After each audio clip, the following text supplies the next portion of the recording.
So it seems to work. So, as I said, we are going to deal with leverage buyouts. So, I have to say that if you discuss with a private equity fund or a financial sponsor regarding the purchase of a firm, which can be listed or not, you can be sure, you can be 100% sure that they will want to have a leverage buyout. A leverage buyout, see that somebody is writing down. I don't see my screen, but I have not shared it yet. I'm going to do it immediately. Okay. Okay. So normally it's in progress. Okay. So, well, and now it's shared, but I didn't have anything to share yet. Okay. So what I want to say is that if you discuss with a PE fund, which invest, I should say, in every country in the world, you can be sure that they will want to structure a leverage buyout. I will explain in details what it consists in. You will see in one of the sheets of the file I have uploaded on Canva yesterday or 2 days ago. You will see a graph explaining the way it works. But before entering into technical details, which we will do in the coming seconds, I would like to remind you a few very, very basic points so that you understand why we need, in some circumstances, when we have a private equity fund, to structure a leverage buyout. What I want to say is that in many European countries, for example, in France, in Germany, in Spain, or in Italy, if you put some money on a savings account opened in a bank or in a savings bank, your return will be 1%. 1%. I mean that if I invest 100 euros today, at the end of a year, in June 2023, I will get 1 euro of interest.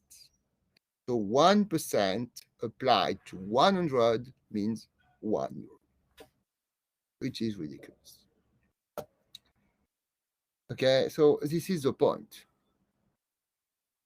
The returns in Europe are ridiculous. And I'm sure that they are more or less as ridiculous in Vietnam.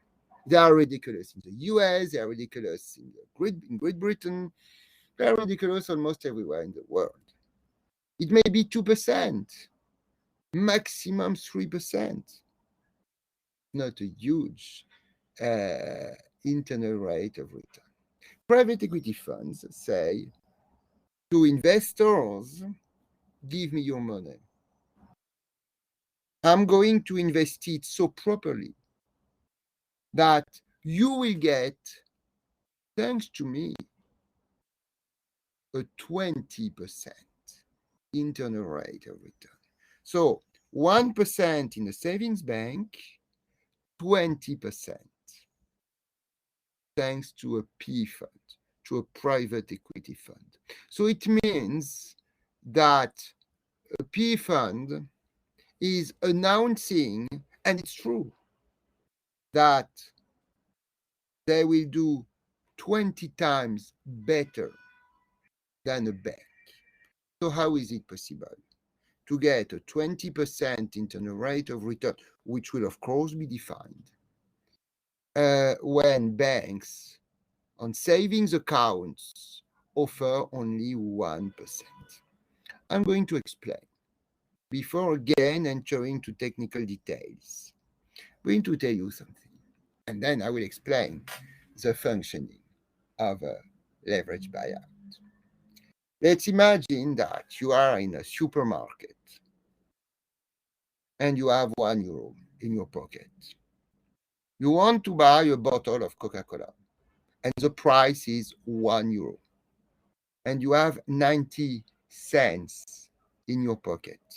You have 90 cents and you want a bottle of Coca-Cola, the price of which is €1. You can't buy the bottle.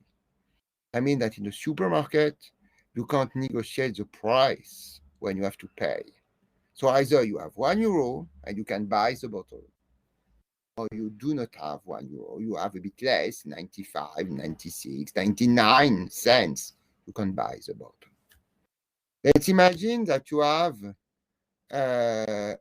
€100 on your banking account and you want to buy a stock, the price of which is €110.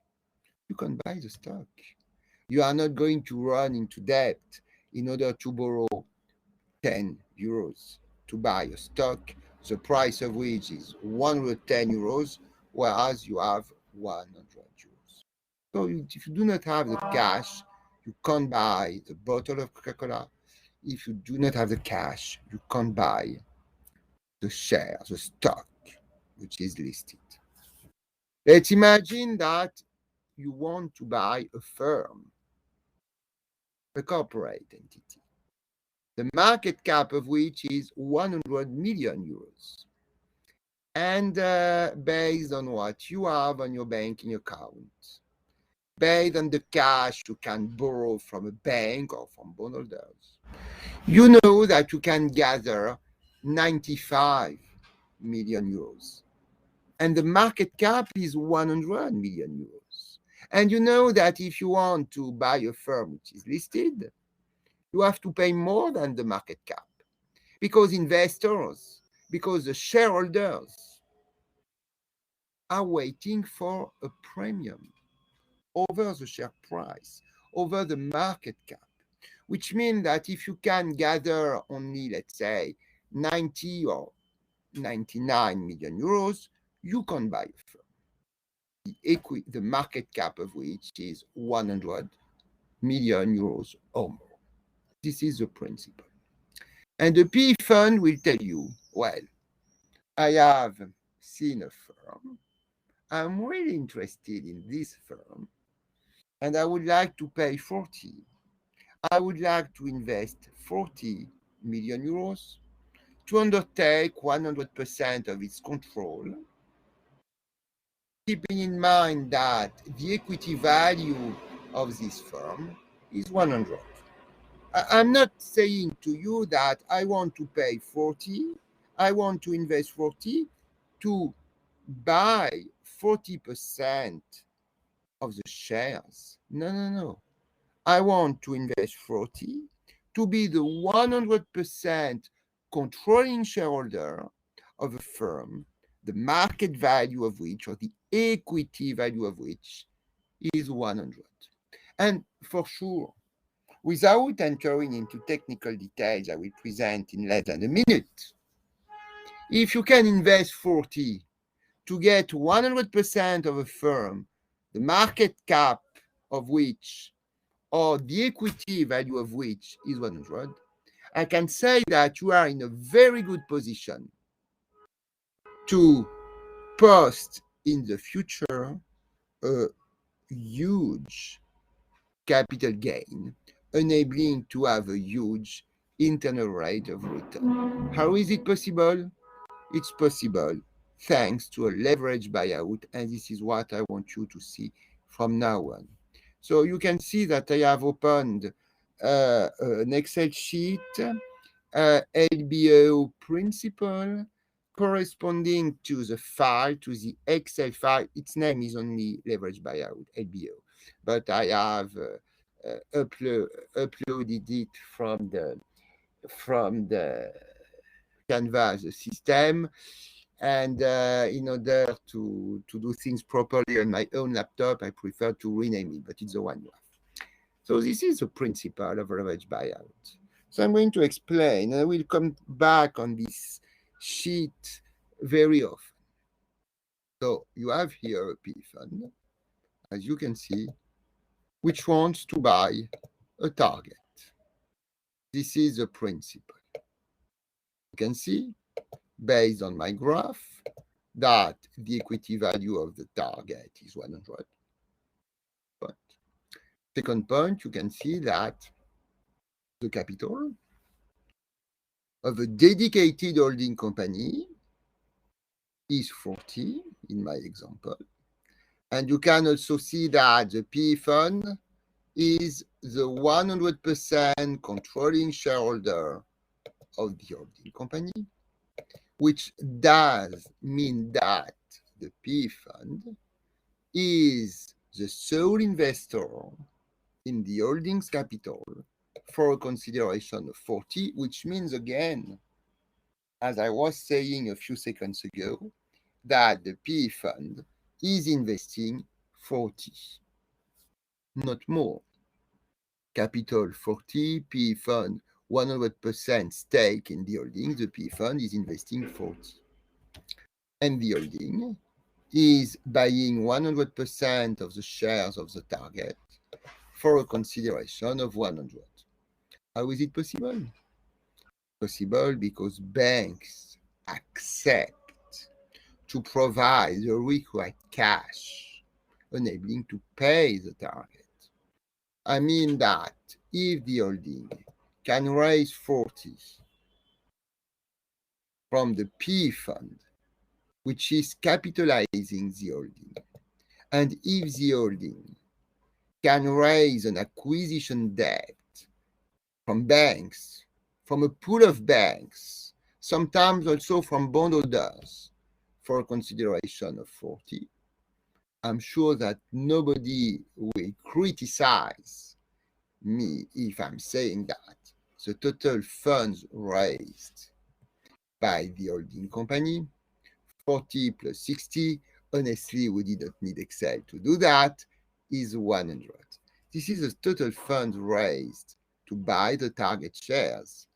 And this amount of cash raised from the P fund in terms of capital, raised from banks in terms of debt, this total amount of cash, 100, is invested by the holding company in shares of the target, which means at the end of the day that the shareholders' equity of the target is valued 100 in the background of the leverage buyout. This is the first point. From a practical point of view, here's the way it works. First of all, regarding the simulation process, first of all, the holding is going to wonder which acquisition debt can be raised from banks, 60 in our example. The holding company is also going to wonder which level of capital can be raised from the P fund, 40 in our example. So first calculation number one in the simulation process is the amount of debt which can be raised from a pool of banks. Second part of the calculation, which amount of capital can be raised from the P fund. In order to have the acquisition debt, I have to tell you that it will take minimum 4 hours, maybe 5. It's very long. Then 15 minutes will be enough to calculate the capital which can be raised by the holding from the private equity fund. Then adding the capital and the acquisition debt, calculating 40 plus 16 by example, corresponding to the third part of the calculation, will take 2 seconds. then it will also take 1 or 2 seconds to say that if we can raise 40 plus 16, namely 100 of cash at the holdings level, it means that we can buy at the holdings level the shares of the target for a consideration of 100, which means at the end of the day that in the background of the leverage buyout, the equity value of the target is 100. Why am I saying that? Why am I saying first point, second point, third point, fourth point, fifth point? Just in order to show that the equity value of the target is not an assumption. It is the final output of the structuring of leverage buyout. I'm sure that even if you are not specialists of structured finance, you've already heard about the following wording. Structuring a leverage buyout, what does it mean? It means that we wonder the level of debt on the one hand, the level of capital of the other end, which can be raised by a dedicated holding company. And the total funds which can be raised correspond to the price which can be paid for 100% of the shares of the target. Which means that I have thought that it was important to mention the operations which will be simulated. Again, number one, as I said, number one, calibration of the acquisition debt. Number two, calibration of the capital, which can be raised from the PE fund. Number three, total amount of cash, of funds, if you prefer, which can be raised. And as a consequence, number four, price for the target shares. And number five, implied target's equity value. So I thought it was important to mention these 5 steps, taking into account the fact that the longest one corresponds to the first one, calculation of the acquisition debt. Having said that, you can wonder the way to calibrate the acquisition debt. And the answer to the question I've just raised is written down on the line 22. I mean that the holding wants to maximize the amount of acquisition debt, but there is a constraint, which is that this debt has to be repaid, redeemed, if you prefer, and interests have to be paid by the holding itself. I mean, without requiring any new indebtedness. I mean that we are going to calibrate the acquisition debt at the maximum level, which is consistent with a service, redemption on the one hand, interests on the other hand, requiring no new indebtedness. What I mean is that in order to enable the PE fund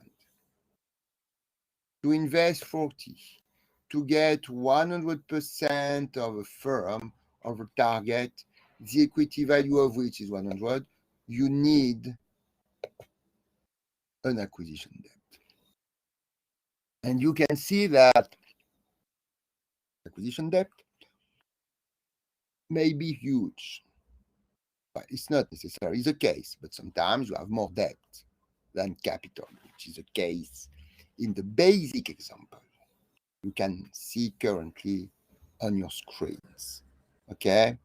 So, I mean that there is a huge debt which may be raised by the holding company, and it's not possible to run again into debt in order to repay the existing debt or to pay interests on this interest-bearing debt. What do I want to show at the end of the day? I want to show that we calibrate the acquisition debt, we try to find the right amount of the acquisition debt so that the net cash balance of the holding is always positive. Because if the net cash balance is negative, it means that the holding needs an overdraft just in order to pay interest or to redeem the debt, and an overdraft, because of which the net cash balance may be negative. The overdraft is a financial debt. So we need to find the maximum debt which is consistent with no overdraft requirement. So before entering into more details, we understand that we need to prepare the business plan of the target. I mean that the holding is going to raise a huge debt. This debt will have to be repaid. This debt is generating interest to be paid. And for that, you need cash. I have to say that we are speaking here about a holding company. We are not speaking about a corporate or a financial institution. It's only a holding company. It's holding, it means that there is no client. There is no supplier either. There is no inventory to be financed. But there is no cash inflow from clients, which means that the main source of cash, we'll see that there is another one, but the main source of cash in green corresponds to the dividends to be paid out by the target to the holding company. Which means that if we want to structure a leverage buyout, we need to calculate the dividends which can be paid out by the target to the holding company. And dividends, of course, depend on, as everybody knows, the net income. So we need the income statement, but that's not all. If I'm saying that I want to prepare the business plan of the target, I can't focus only on the income statement. Of course, we need, firstly, the net income. But the net income depends on the financial structure. It depends on debt, which is in the balance sheet. And if we have, as it will be the case in the coming minutes, if we have the income statement, if we want to get the balance sheet, we need the cash flow statement.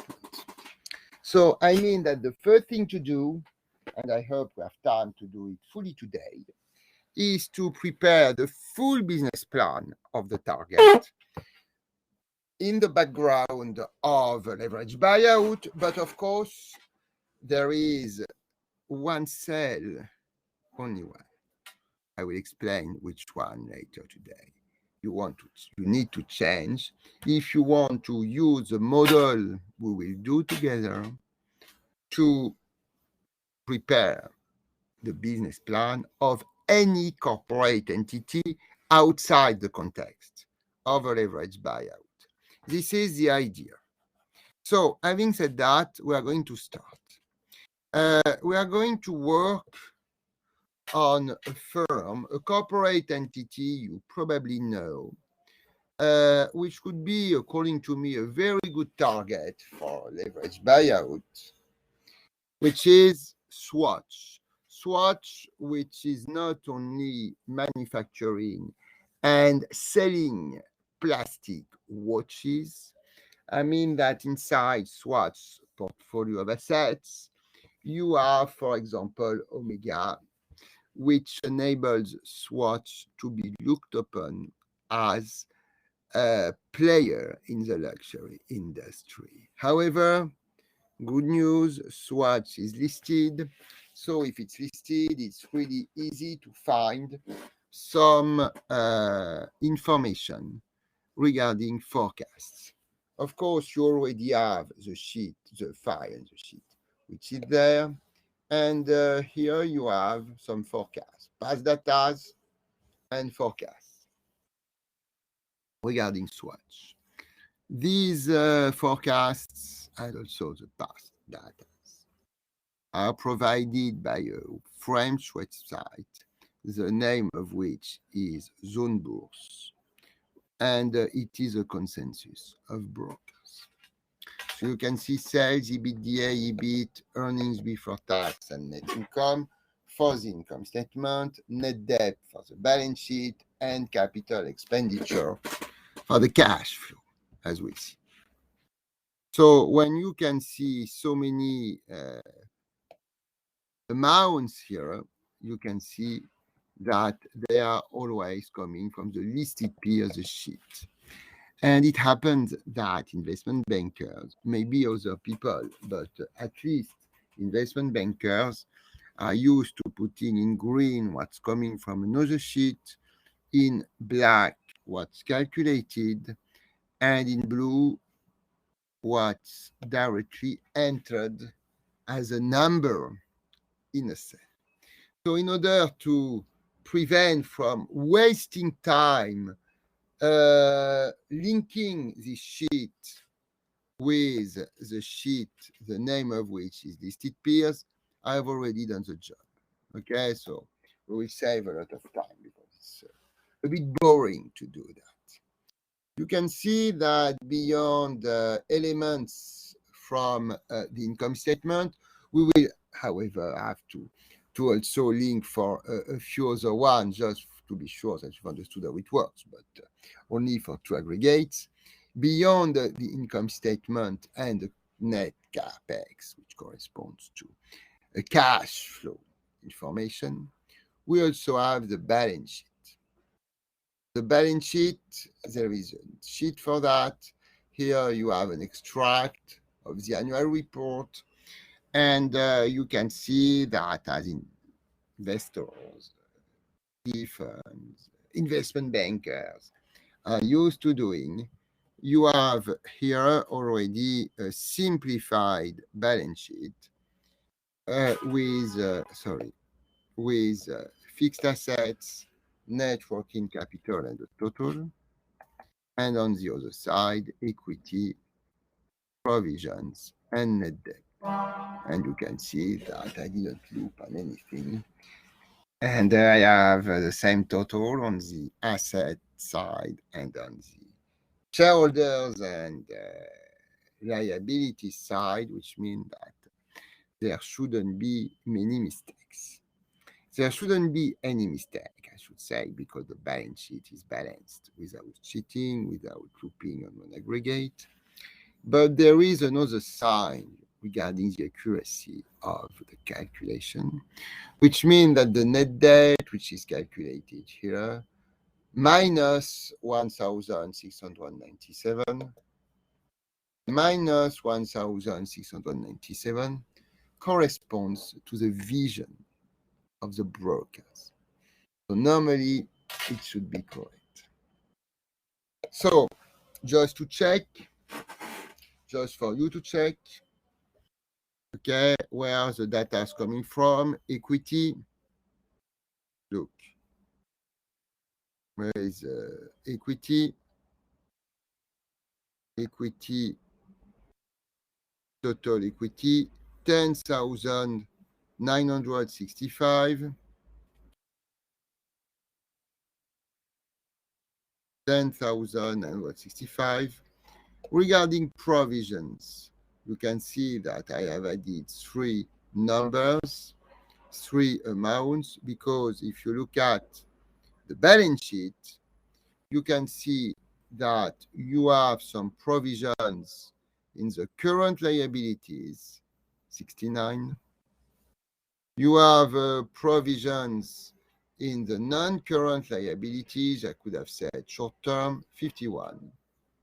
And you also have retirement benefit obligations for a consideration of 43, okay, 43, which is there. So normally you should be confident with what I've said, okay, regarding the equities, the provisions, and the net debt.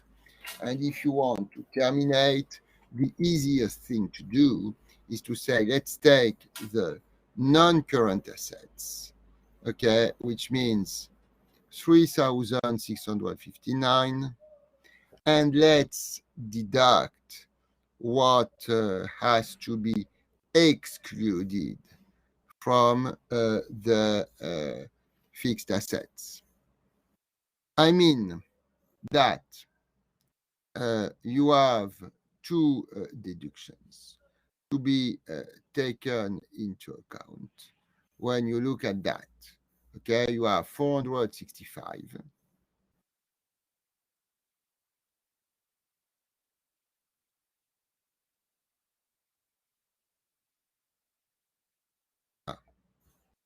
To move,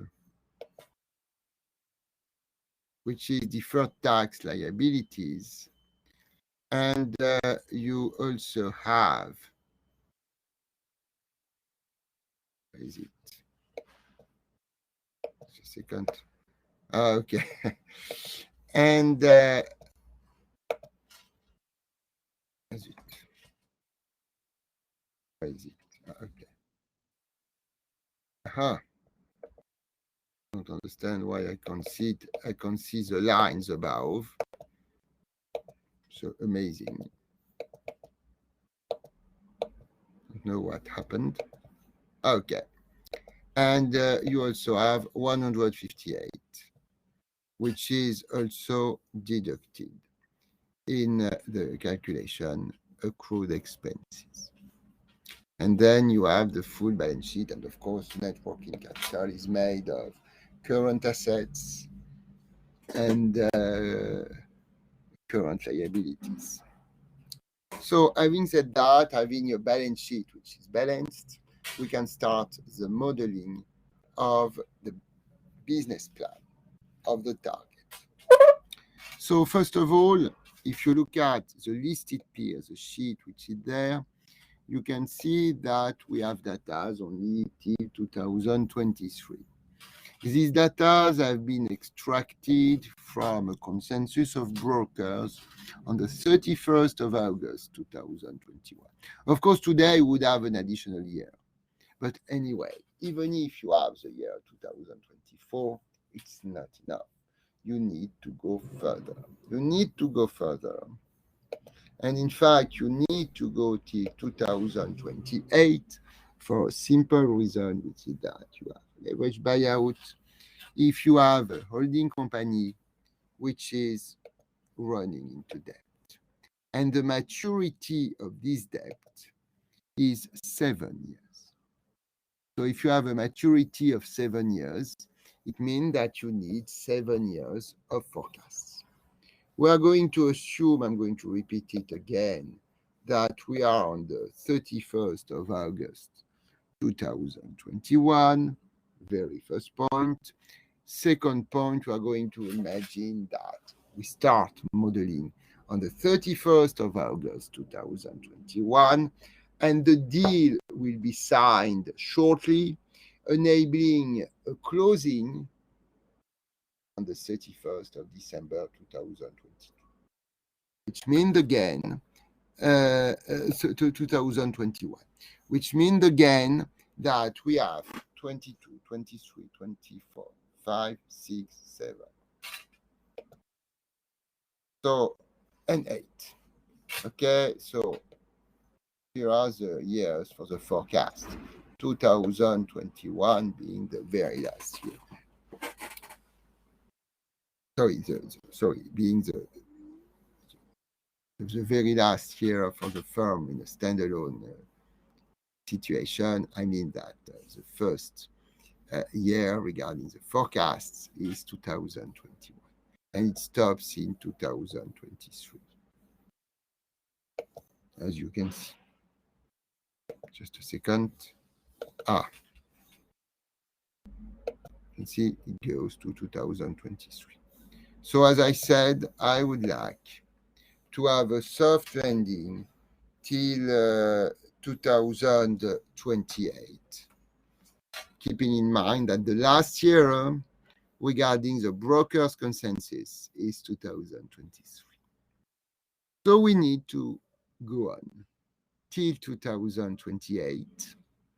And the problem is that even if I have entered, as we are used to doing, conservative growth rate, 3% in 2028, we need to fine tune the business plan between 2024 and 2028.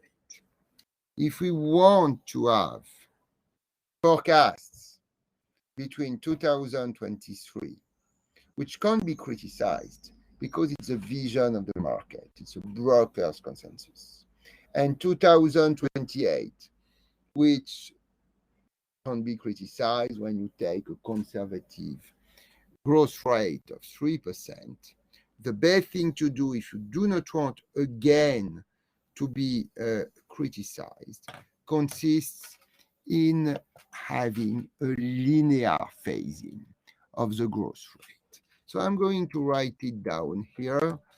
But of course, all the explanations, as I did for the business plan of Société Générale, will be provided on slides.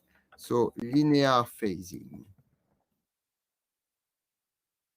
from 6.4% in 2023 to 3% in 2028. So this is the point. So how can we have a linear phasing? In fact, I feel like saying very simply, look, and please try to do it simultaneously. I start from the previous year, 6.4%. And I want the difference between 6.4% and 3% to be spread over 1, 2, 3, 4, 5 years. And of course, I can extend.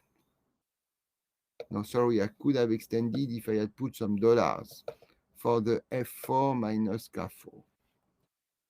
Okay, so now you can see, copying and pasting, that we have the formula. So you may tell me, but are we sure that it's correct? Of course, it would be a very good question. Can we indeed say that we do have a linear phasing? I'm going to show you that it's correct. Let's calculate the difference between 5.7% and other figures on the right of 7 and 6.4. And let's extend.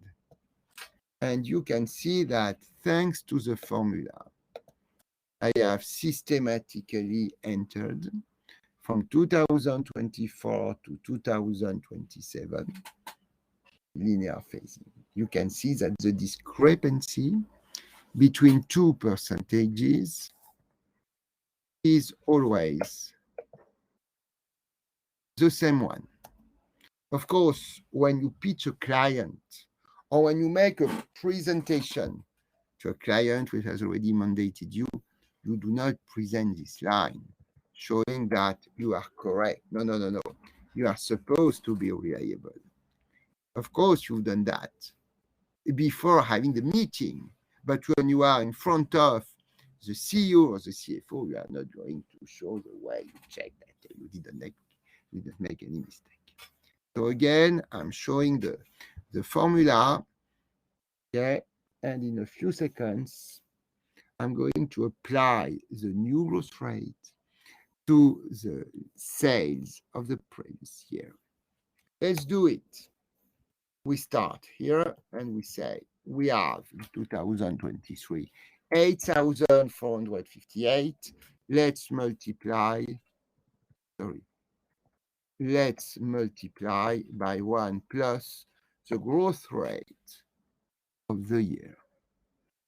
And if you do that, and if you extend the formula, both as we know for every year, the growth rate.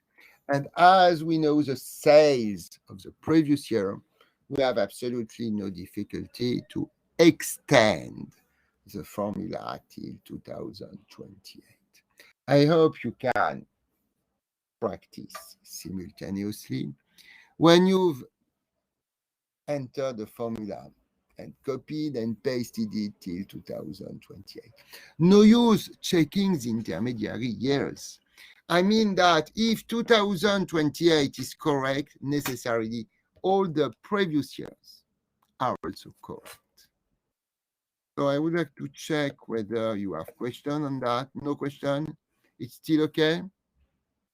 Can I go on? Because if you don't have the sales, it's a bit painful. If you want, I can. No, I can't. Go on. I want it. It's okay. No question on that. So let's go on, because we've only dealt with the top line. So now we have the EBITDA and we have the EBIT. I'm going to insert some lines. I wanted to insert lines more here.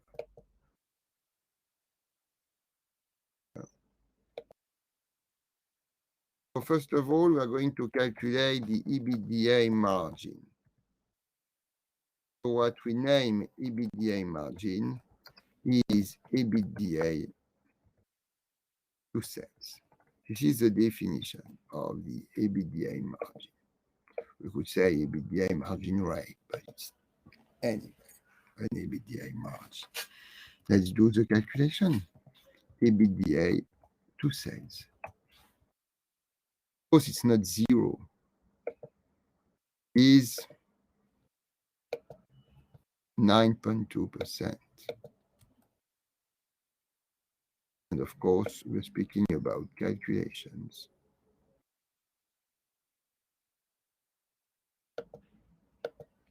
Okay, so this is the EBITDA margin. As said in the title, EBITDA, the title of the line, over sales. So what will it be in the future? What will the EBITDA margin be in the future? First of all, we can say that improving. Will it go on improving? Probably. What will be the future EBITDA margin? Personally, from the outside, I have no idea. And I'm not sure that the CEO has ideas around that. So we're going to say that best efforts will be done just in order to go on with this EBITDA margin. It will probably be more, but we can't say which level will be reached. And we know that the firm will try its best to prevent from having a decrease, which means that we are going to assume, and this is why I have highlighted 20.8%.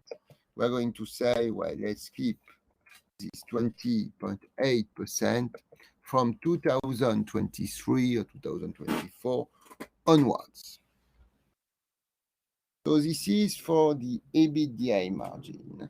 EBITDA divided by sales, which I could do till 2023.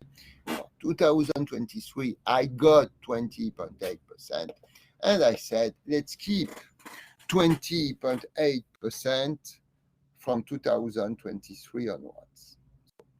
We know that EBITDA to sales is 20.8%, which means that EBITDA is 20.8% times sales.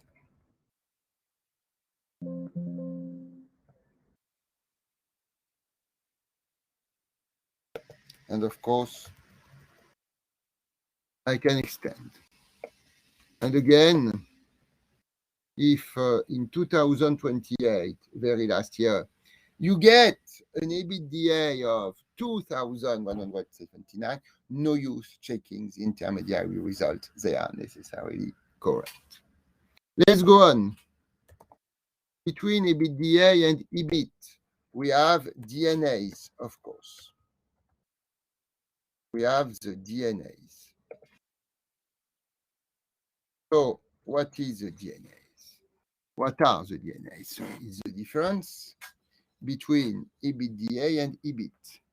But as I said, for the course on banks, I'm used to signing negatively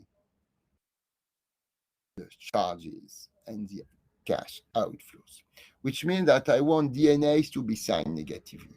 So instead of saying, let's say minus 115 minus 52 inside the bracket, I'm going to say EBIT minus EBITDA, which means 463. And of course, I can extend.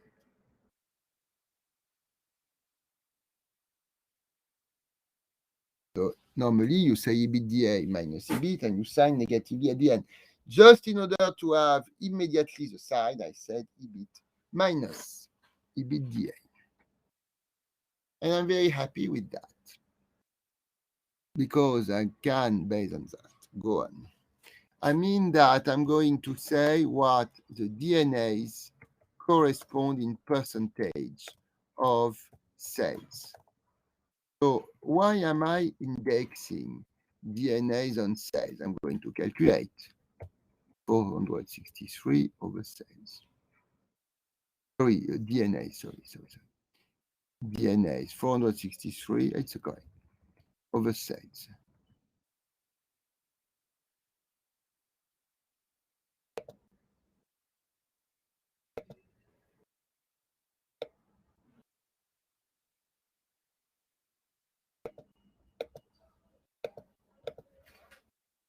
So I said, first of all, the DNAs are the different, correspond to the difference between EBITDA and EBIT, and if I want the amount to be signed negatively, I have to enter EBIT minus EBITDA. Then I said, let's index that on sales. Why?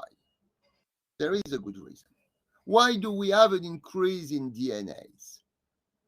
Yeah, we have an increase in DNAs because we have more tangible and intangible assets to be depreciated and amortized, which means that we have an increase in DNAs because the firm has invested. And why is the firm investing?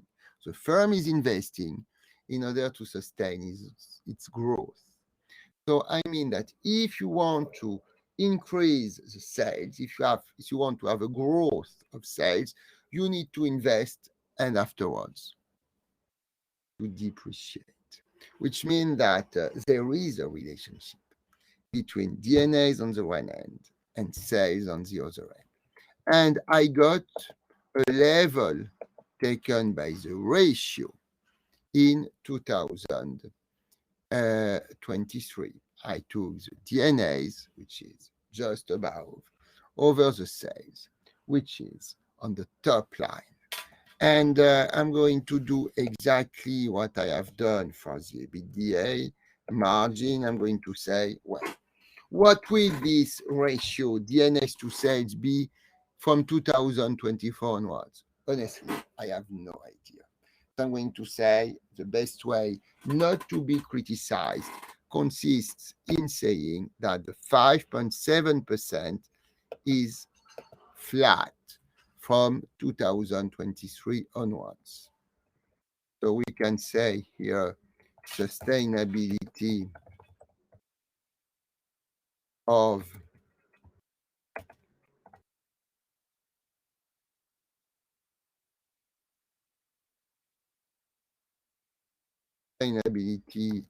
EBITDA. Then I'm going to say sustainability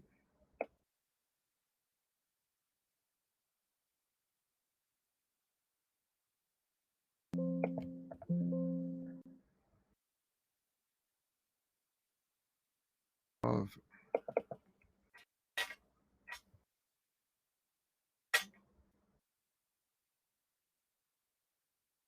DNAs.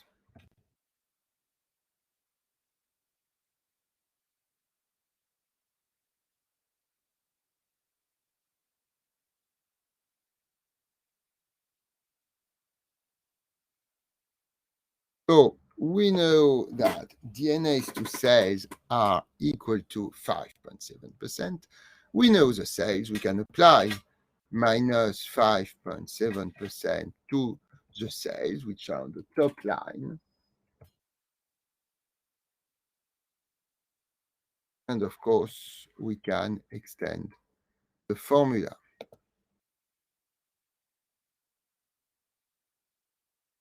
I apply the 5.7% to the cells. So we know the EBITDA, we know the DNAs, so by difference, we have the EBIT.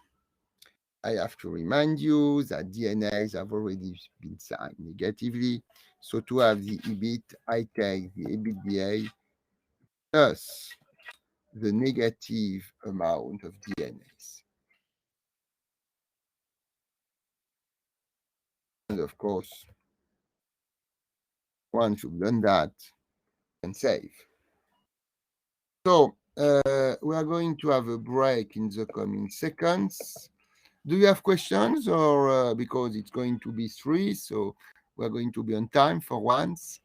Are there some questions, or can we have the break, 5 to 10 minutes break? Is it possible, or do you have questions?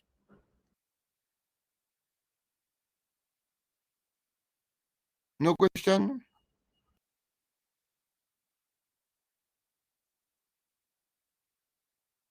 So let's have the break.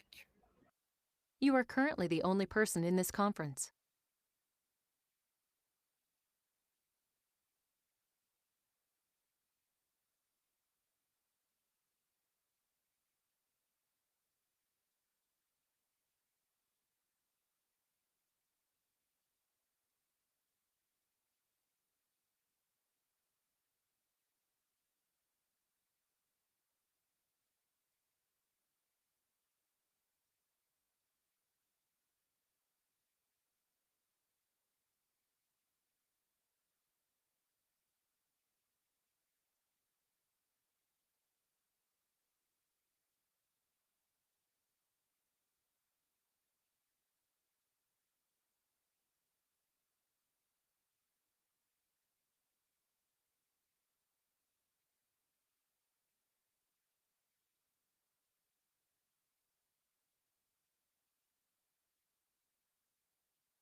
Hello? Hello?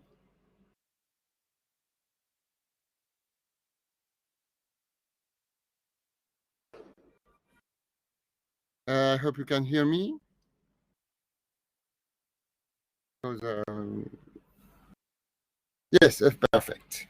So we're going to go on. So I don't know if I'm still sharing my screen, so it's okay. So, we have now part of the income statement of the target. I have to close the window because there is some noise outside. Just a second.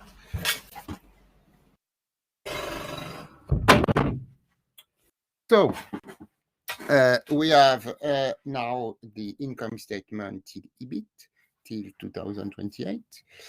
And now we are going to go on inside the income statement.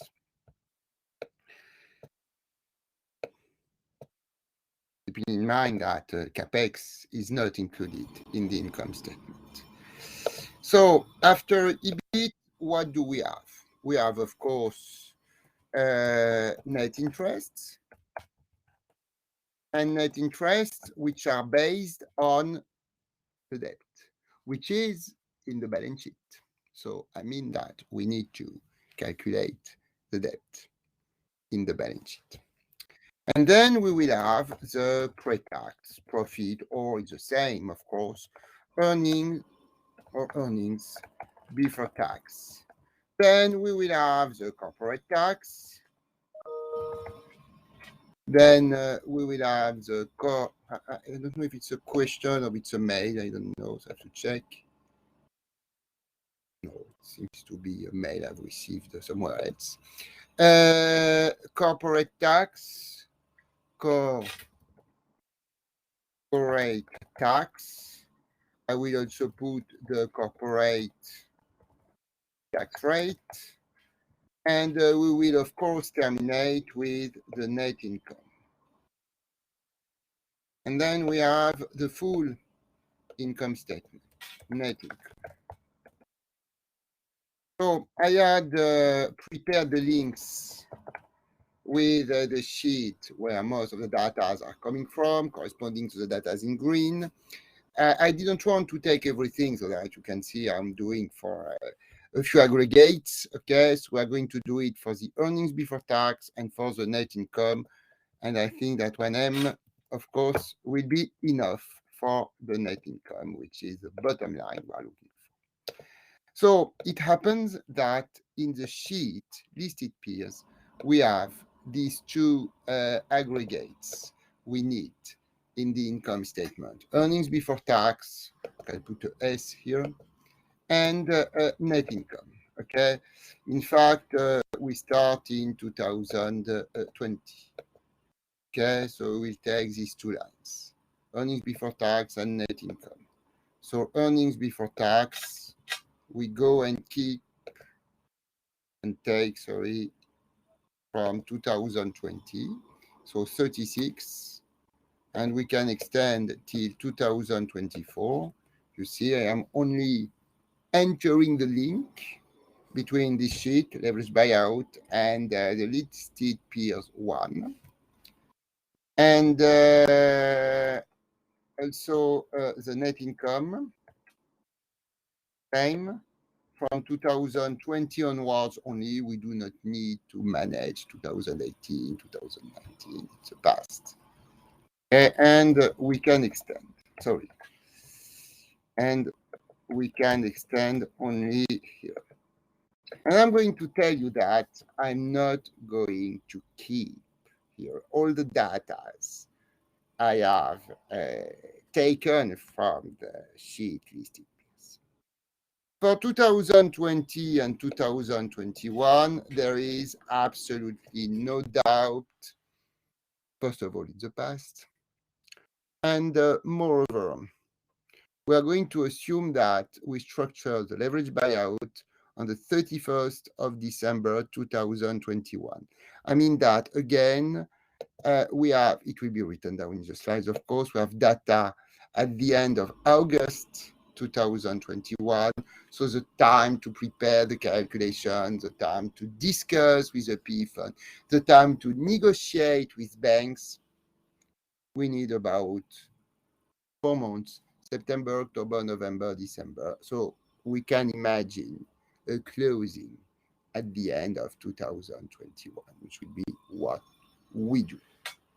So what I want to say is that for the past, there is absolutely no possible discussion regarding the earnings before tax and the net income. I wouldn't say that for the future. I'm going to tell you why. I'm going to remind you that we're in the background of a leverage buyout. In the leverage buyout, we need to raise debt, an acquisition debt at the holdings level, the service of which, the redemption of which, the payment of interest on which will be possible thanks to the dividends to be paid out by the target to the holding company. And what I want to say is that dividends are based on the net income. As everybody knows, it's a no-brainer. But what is not necessarily a no-brainer is that a corporate entity and most financial institutions are used to having a payout rate which is between 20 and 50%. I mean that it's never been said that 100% of the net income had to be paid out to the shareholders. Thank you. So it's never been said that. But if you are in the context of leverage buyout, it's completely different. If in the context of a leverage buyout, you need to maximize the cash, enabling to repay the acquisition debt. And the only way to maximize the cash consists in deciding that the payout rate by the target will be 100%. Okay, so this is why I wrote down about dividends, which are written in green, dividends paid out by the target, assuming a 100% payout rate. Why am I saying that? While we are preparing the business plan and more accurately the income statement. I'm saying that because if we decide to change the payout rate, if instead of having 20, 30, 40, or 50% payout rate, we decide to increase the payout rate till 100%, you need to finance a higher dividend payment, which means that you increase your net debt. So you may tell me, but if I'm paying out dividends, I have the cash. Yes. But if you pay out a higher amount of dividend, you decrease your cash. You use your cash, you decrease your cash. And if you decrease your cash, you increase your debt, your net financial debt. So at the end of the day, whether you have the cash or not to pay out dividends, you increase your net debt, which means that if you change the payout rate, increasing it from 20, 30, or 50% to 100%, you increase the net financial debt of the target. I could have written down, I am going to write down net debt. You increase your net debt, you increase your interest to be paid, you change your earnings before tax. So I mean that I have a good reason not to include here the forecasts for earnings before tax of the brokers, of the consensus of brokers, because I know that the firm will have to pay more interests on the net debt because it will use more cash. So I mean that I can calculate interest for 2020 and 2021. I mean that if I have an EBIT for a consideration of 52 and an earning before tax for a consideration of 36, well, it means that you have 16 corresponding to net interest, the difference. And if I want interests as a charge to be signed negatively, instead of saying, well, let's put minus, let's open the bracket and let's calculate 52 minus 36, I'm directly going to say 36 minus 52. And of course, I have minus 16, and I can extend the formula, and then I have plus 30. I'm not surprised to have a positive amount, because we need to keep in mind that this firm has, there has been a slight issue. I'm going to cut and paste here. What did I do here? Yes, it's not high enough. Okay, so don't worry, I'm going to adjust what I was. Okay. What I just wanted to say is that we have a negative net debt. So if we have a negative net debt, I mean more cash and cash equivalents than financial debt. Well, it means that you have a negative financial debt, and if you have a negative financial debt, you are not surprised to have a positive net interest. You receive more financial income than you pay financial interests. This is the idea, you see. And if you want to check that there is no mistake, there are three ways to check there is no mistake regarding the negativity of the net debt. First of all, I calculated the net debt. I'm going to show what I calculated based on that. And I got a balanced balance sheet without cheating, I mean, without looping on one aggregate. First justification. Second justification, the net debt I got here, minus 1,697, is exactly what the brokers are saying. So it's a good point. And third point, I can calculate it in front of you. Okay, you can see, no, it's not here. You can see that you have an algebraic sum of 4 amounts. You have 2 positive ones, which are the amounts corresponding to the financial debt itself, and 2 negative amounts, 2 amounts which are deducted corresponding to cash and cash equivalents, just to be sure that you understand what I've done. 92 plus 3, so 92 plus 3, you can see that you have a financial debt in the balance sheet, 92 regarding the current liabilities part of the consolidated balance sheet, which means short-term financial debt, and 3 for non-current liabilities, which means long-term financial debt. So 92 plus 3, 92 plus 3 minus cash and cash equivalents.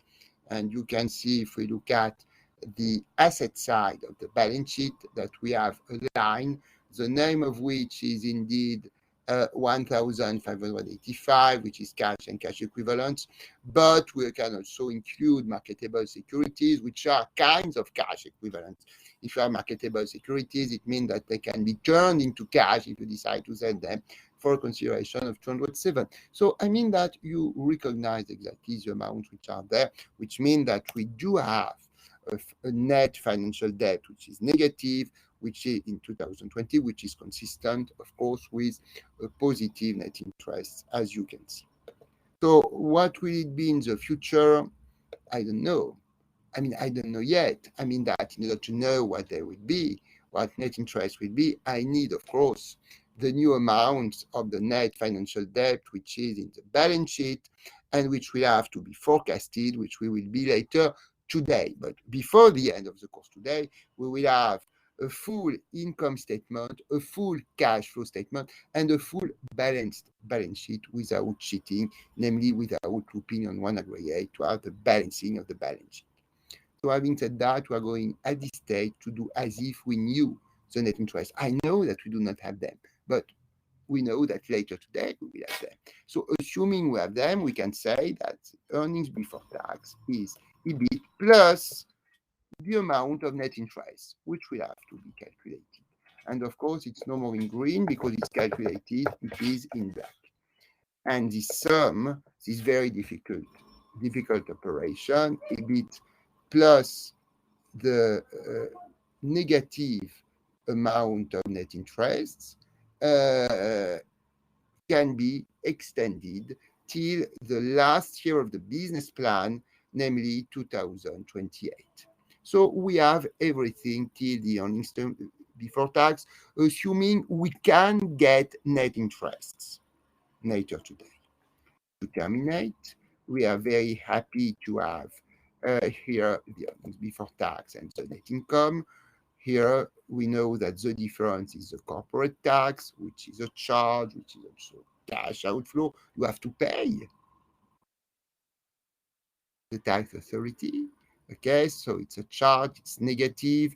And as you know, I'm a bit lazy. I do not want to take minus, open the bracket, and so on. In order to prevent from dealing with brackets, I prefer saying that I take the net income minus the earnings before tax. It's the best way to have the deduction of the corporate tax. And of course, the formula we have for 2021 can be extended till 2020 on the left. So I'm showing again the formula, net income minus earnings before tax. And I think there is a good probability not to make mistake, that if I know the corporate tax on the one end, and if I know the earnings before tax on the other end, I can get the corporate tax rate. I can divide the corporate tax by the earnings before tax. Okay, so let's divide corporate tax over earnings before tax. It's not zero, it is here 31.6%, and the previous year it's not meaningful. I prefer not to have it. So I mean that we're very happy to have that, but it would be better if we had a positive sign. Okay, we can live with a negative one, but normally we announce a positive. Or I can put zero. We are used to putting one figure after the point. I have to tell you that we are dealing, as I've said, and as we see in the slides, with Swatch, which is incorporated in Switzerland and which is paying its corporate tax in Switzerland, which means that we will have to deal with the normative or usual, if you prefer, corporate tax rate in Switzerland, which is 25%. We want to keep 31.6%. It wouldn't change meaningfully, but I have to say that in Switzerland, it is 25%. 25, we could say 0.0%. And this corporate tax rate will be kept from 2022 onwards. Okay, so again, earnings before tax and net income 2021, earnings before tax and net income have been taken directly, 959, 656. As you can see, by difference, we have the corporate tax, but we are not going to keep such a huge corporate tax rate, because even in France, where we are used to having very high corporate tax rates, we are now also at 25%. So I've entered 25%, and I'm going to say, let's keep this 25% from 2023 onwards, and we can, of course, extend the formula, the very difficult formula for Excel. You can see this cell in 2023 is equal to the one on the left. Very difficult mathematical formula. And of course, we can extend till the end of 2028. That's it. Okay. And I'm going to write down sustainability of the corporate customary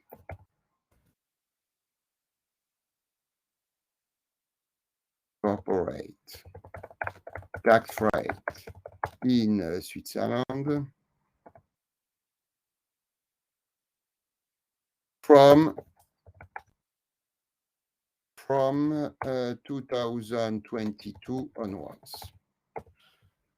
Of course, it will also be in the slides. So, of course, if we know the earnings before tax, which is wrong, but which will be adjusted accordingly as soon as we have the net financial debt and therefore the implied interest on this net financial debt, we can say that the corporate tax is minus, because it's a charge, 25% times the earnings before tax, which is there. And of course, we can extend till 2028. You can see what I've done. I applied the corporate tax rate, 25%, to the earnings before tax. That's it. And the net income, by definition, is the earnings before tax. Normally, I should enter minus corporate tax, but corporate tax has already been signed negatively for the sake of clarity of the presentation, so plus the negative amount of the corporate tax. And of course, I can extend till the end in order to tell you that it's okay, except, of course, the net interest we will have later today. So this is the bottom line, if I may say, of the income statement, which is already a good point. And I'm now going to move to the cash flow statement, which means that I'm going to copy and paste the titles, because I'm very proud of my titles, just for fun, of course. Cash flow, which will be equal to the change, I'm going to put delta, in net debt. Okay. I can write down cash flow. Cash flow, I have enough place, you see, and I don't think I need some ones here. Change in net debt, which will be there. So before moving to that, need to have that. I'm going to get rid of that. Okay, so before moving to the cash flow, I'm going to check. No question on the income statement so far? Please don't hesitate. I may be too rapid, maybe too slow sometimes also. No question? Can we go on with the cash flow? Okay? No question? So if there is no question, I'm going to go to the second part of the business plan, which is a cash flow statement. So let's come back to that, but I have to say that I need to explain. I know, because I have had a discussion with a professor, Alain Chevalier, that you've studied, probably with him or with somebody else, the DCF valuation. DCF meaning, as everybody knows, discounted cash flows.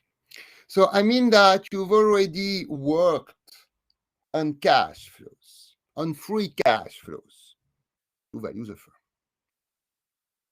I'm not going to repeat the course which had already been done.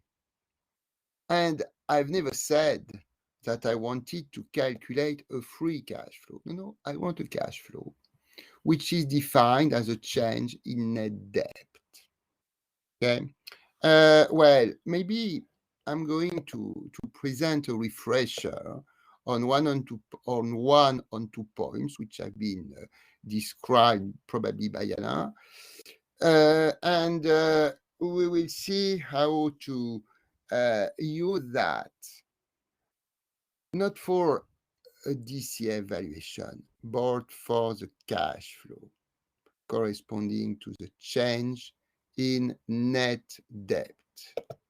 So I'm going to open the sheet we have already used together, okay, when we've dealt with banks, okay? So we are supposed to deal now with, I'm going to write it down. We're going to spend a lot of time writing here, but I do not want to do things directly on Excel. Okay, so we are now going to deal. How can I do that? If it doesn't work, it will be painful to do it. Just a second. Maybe I need to close. Yes, it doesn't seem to work. So if it doesn't work, I'm going to just a second. Yes. It doesn't want. Obviously, yes. So maybe I need to close. This is what I did. If it doesn't want, I will do it on Excel directly, maybe. Mais pas toutes les fenêtres. Si, voilà. Fermer le programme. Let's see if it works. Otherwise, I will do it without OneNote. Okay. So let's try again. Otherwise, I can live without it, as I said. See, it works now. I don't know why it didn't work a few seconds ago, but that's not an issue. So let's say that we are in the paragraph number 2, which is dedicated to leverage buyouts. So what I said that first of all, there is a principle, and I'm going to say that you need to see the graph on the Excel sheet, which is principle of a leverage buyout, as we've seen. Second point, we have the business plan of the target. Targets, I'm going to write properly, targets, business plan.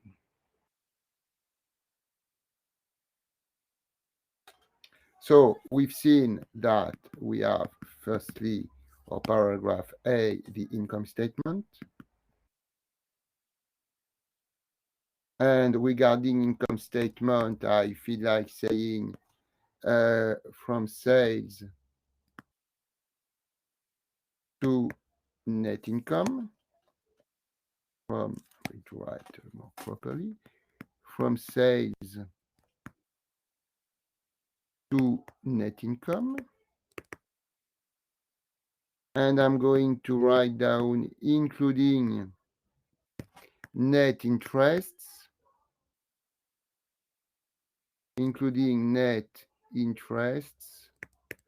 based on a net debt which is consistent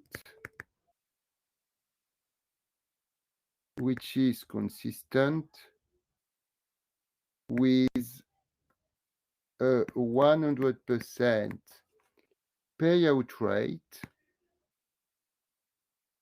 at the target level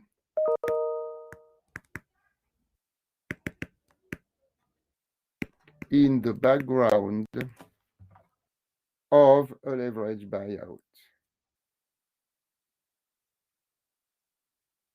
In the background of a leverage buyout. This is what's already been said. Then, second point, a cash flow statement as a change in net debt.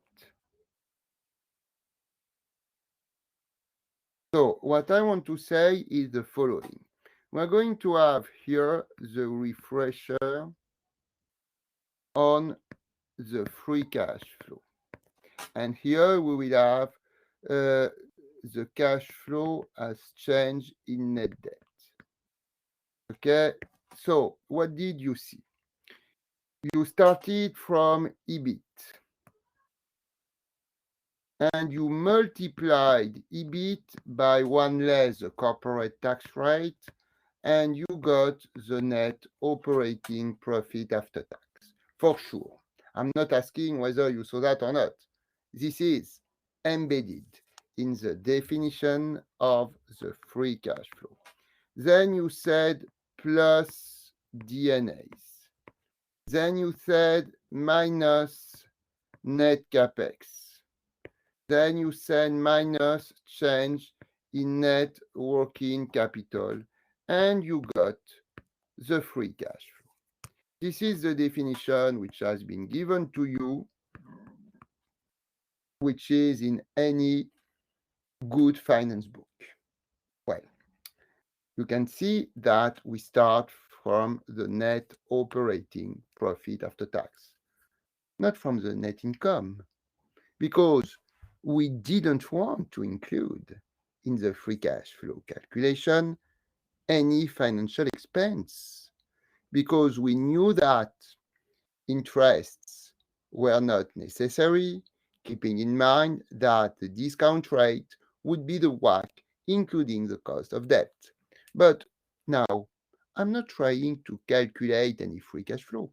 I'm not trying to calculate any cash flow which is supposed to be discounted. I mean, I do not want to calculate any present value.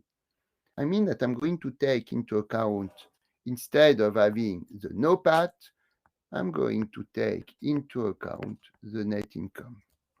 Of course, I will add back the DNAs, which have reduced the net income as I've reduced the NOPAT without having any negative impact on cash balance and therefore on the net debt.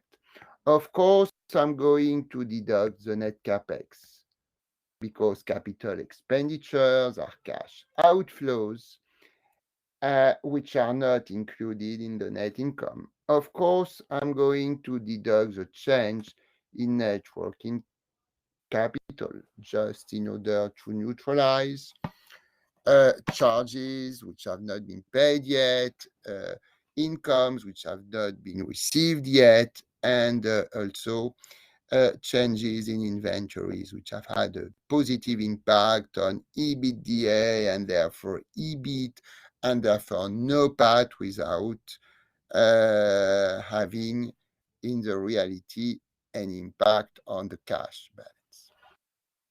That's it. And you add here the cash flow, the free cash flow.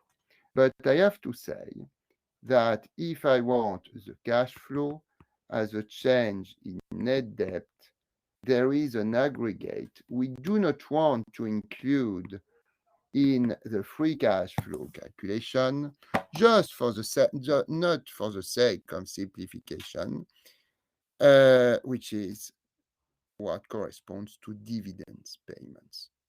I mean that it's not a mistake from the formula of the free cash flow. It's just because we do not want the value of a firm or its equity, but we start with the firm's value and then we deduct the net debt to have the equity value. We do not want the equity value to depend on the dividends policy. So I mean that even if the payment of dividends corresponds to a cash outflow, we do not include it in the free cash flow calculation. But as it is a cash outflow, we need to include it in the cash flow, which means that, as you can see, you have an additional line, which is dividends paid.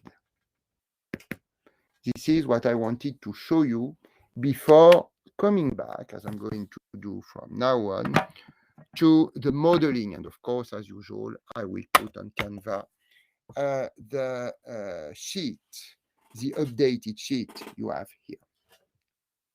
So let's go back to Excel. Okay, so you can see that we have a table here, which is dedicated to the building of the target's cash flow.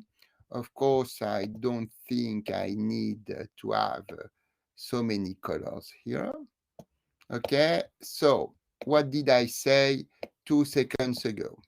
I said that if I want to, I'm going to put the capex a bit above, you see. Okay, it's good here.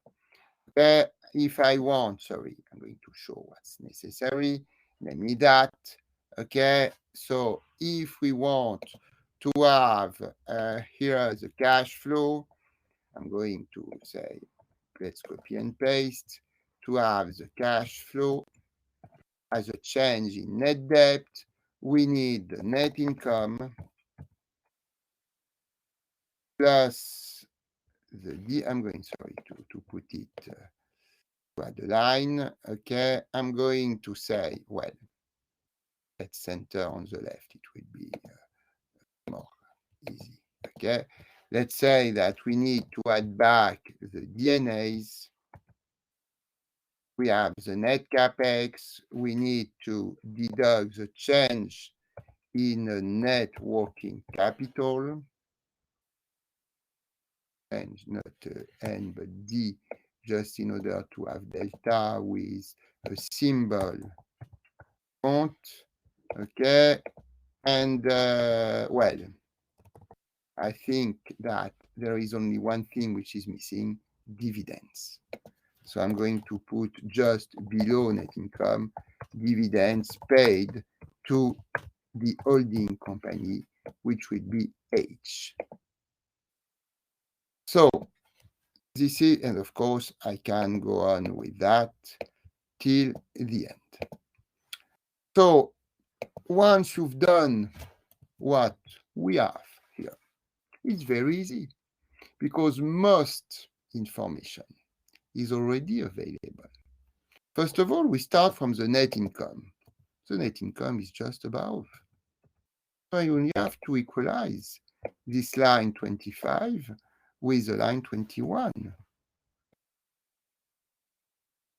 So that's it for the net income. Okay, dividends, we'll come back to that in a few seconds. DNAs are also above. We have them here, DNAs.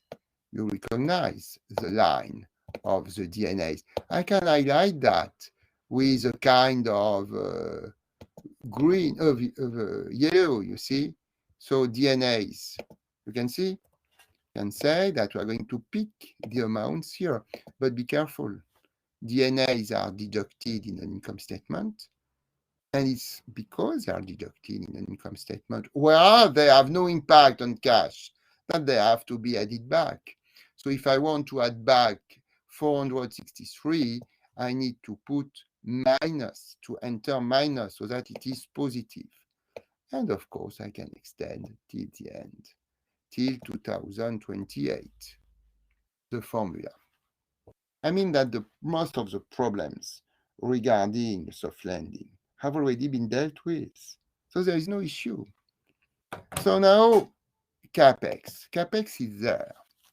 We have the CapEx corresponding to the listed P of the sheet. For the sake of clarity, here is the line CapEx. You see? So the links have already been done from 2049 to 411. 2049, 411. The problem is, and what about the future? So regarding the future, I have to explain what's going to happen for the CapEx. I have to say that when you prepare a business plan, in whatever context you want, it can be a business plan for a firm, which has to have its own business plan to be presented to its bank, for example, but also in the background of leverage buyout, as we are doing now, or also in the background of valuation, DCF. The last year, 2028 for us, has to be a recurring year. I mean, it's 2028. We can assume it's so far from now that the firm has definitively reached maturity in 2028.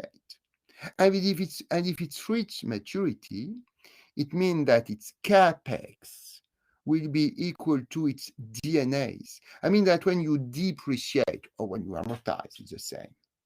You reduce your net income and therefore prevent from paying out the corresponding amount to your shareholders. So I mean that if you book a depreciation or amortization, you reduce your net income, you can't pay out to your shareholders the corresponding amount as dividends, but it doesn't mean that you can't use the cash. No, the cash is there. It's not trapped in the firm. The only point is that you can't pay it out to your shareholders. You can use it to invest. It can be used to develop the firm, to have capital expenditures, which means that in 2028, the last year of the business plan, we are going to say that the driver of the capex is the amount of D&As, which means that we equalize in 2028 capex we are looking for, and D&As we already have thanks to the income statement, which is above. So I mean that we have reintegrated, restated, if you prefer, the D&As in 2028. It's positive. So the capex will be equal to minus this amount, minus 601. Okay? So now what are we going to do in between? I mean that we can't be criticized for the year 2023. I mean that I've never said that capex, according to me, were or should be 411 in 2023. No. I'm just saying that the consensus of brokers, which can't be criticized, boils down to a 411 net capex. So it's a vision of the brokers. It's not my vision. It's not yours. It's that of the brokers. It's the vision of the market. So it can be taken for granted. 2028, no discussion. I mean that the firm is supposed to have reached maturity, and then it will renew its fixed assets, tangible and intangible assets, at a pace corresponding to the D&As. So I mean that equalizing the net capex in 2028 with the D&As of 2028 can't be criticized. What can we do in between? Well, what we've done here for the gross sales, I mean linear phasing. So I do feel like copying and pasting this formula. The problem is that we have put some dollars. You can see here, you can see the dollars for the column, which is correct, but also for the line, which is correct for this line number 4. But if we want to copy and paste the formula we have there corresponding to the soft landing in the background of a linear phasing, we need not to fix the number of the line. So I mean that I'm going to say, well, we just want to fix F, or to fix, sorry, we do not, well, okay. So we need here to fix K, not to fix the line number 4. So we get rid of the dollar. It will not change anything here, of course. We need to get rid of the dollars in front of 4. We keep the dollars in front of F and in front of K, but we get rid of the dollars in front of 4. And of course, once you've done that for the sale, which is G4, you can extend or copy and paste. And once you have that for the year 2024, 2027, we have the right formula for the linear phasing. We can copy and paste here. Okay, you may think there is an issue. No, only a matter of formatting, you see. You can see that there is indeed no issue. 411 plus 38, 449, plus 38, 487. And if you don't trust me, you can calculate the difference between two amounts, just to be sure that there is no mistake. And if you don't trust me, you can add figures after the point, just to check that we always have the same discrepancy between two net capex between a year and another. Of course, again, it's not the change in net working capital. I could have put that below, but I know that I never have to present that to a CFO or to a CEO. It's just for you to check that there is no mistake in your formula. So that's it for the net capex. Now, dividends. Very easy for dividends. It can't be easier.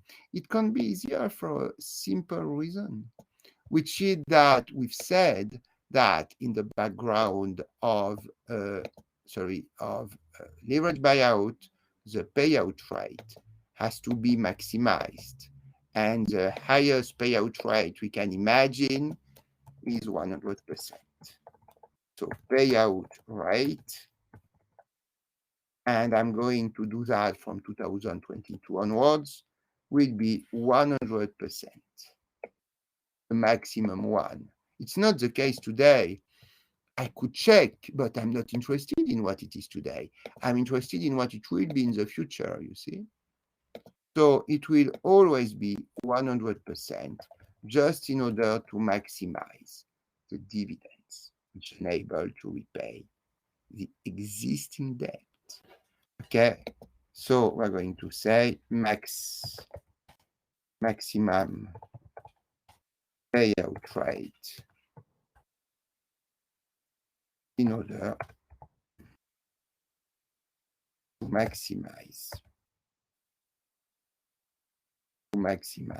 dividends, maximize payments of dividends. So that's it. And I have to tell you that in 2022, you receive the dividend corresponding to the net income of 2021. I mean that in order to be able to pay out dividends, you need to know the net income of the previous year. So at the end of December 2021, you do not know the net income. You need to calculate it in January, sometimes beginning of February. So I mean that the net income, 100% of the net income will be paid out in 2022, which means that here I can enter minus 100% times the net income of always the previous year.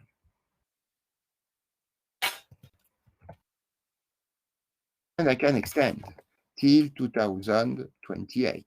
It's always the same, and you can see 656, 847, 1149. The thing seems to be correct. Okay, so in fact, we do not need the cash flow in 2020, 2021. We're interested in the future from 2022 onwards. And if we want the cash flow in 2022, we need a change in net working capital. And if we want a change in net working capital, we need the net working capital, which is already there for 2020. Okay, so we are going to see how it works in order to have the forecast of the net working capital.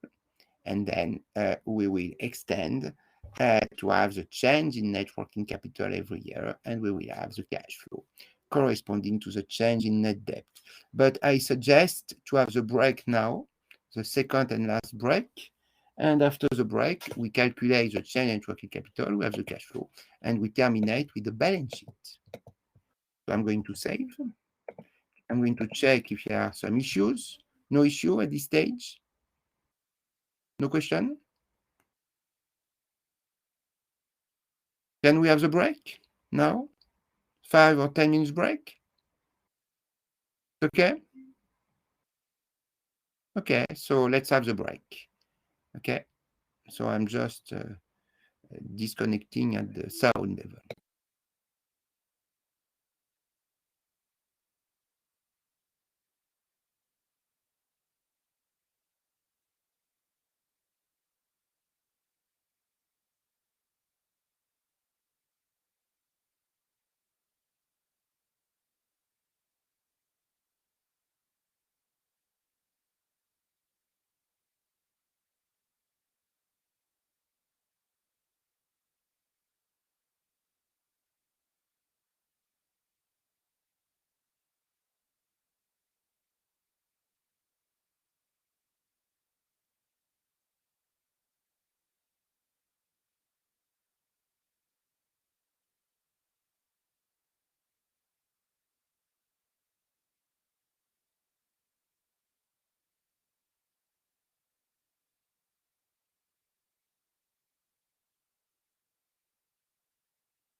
So, first of all, we are going to resume the course, and I'm immediately going to answer the question which has been raised and which is written down in the chat, which is a very good question, which is in year 2020, why do we have a corporate tax higher than the earnings before tax and net income is negative after tax?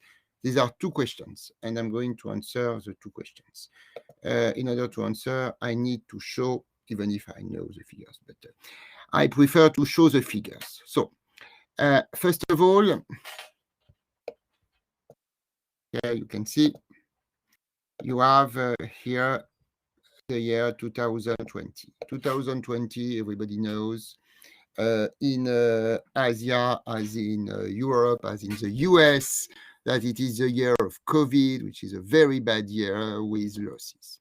Well, so first of all, you can see that we have losses, first point. Second point, there is something which may look amazing and is the main point of the question, which is that the corporate tax is higher than the earnings before tax. And you have the feeling, which is not only a feeling, but a reality, that because of the corporate tax, the net income is negative, whereas the earnings before tax is positive.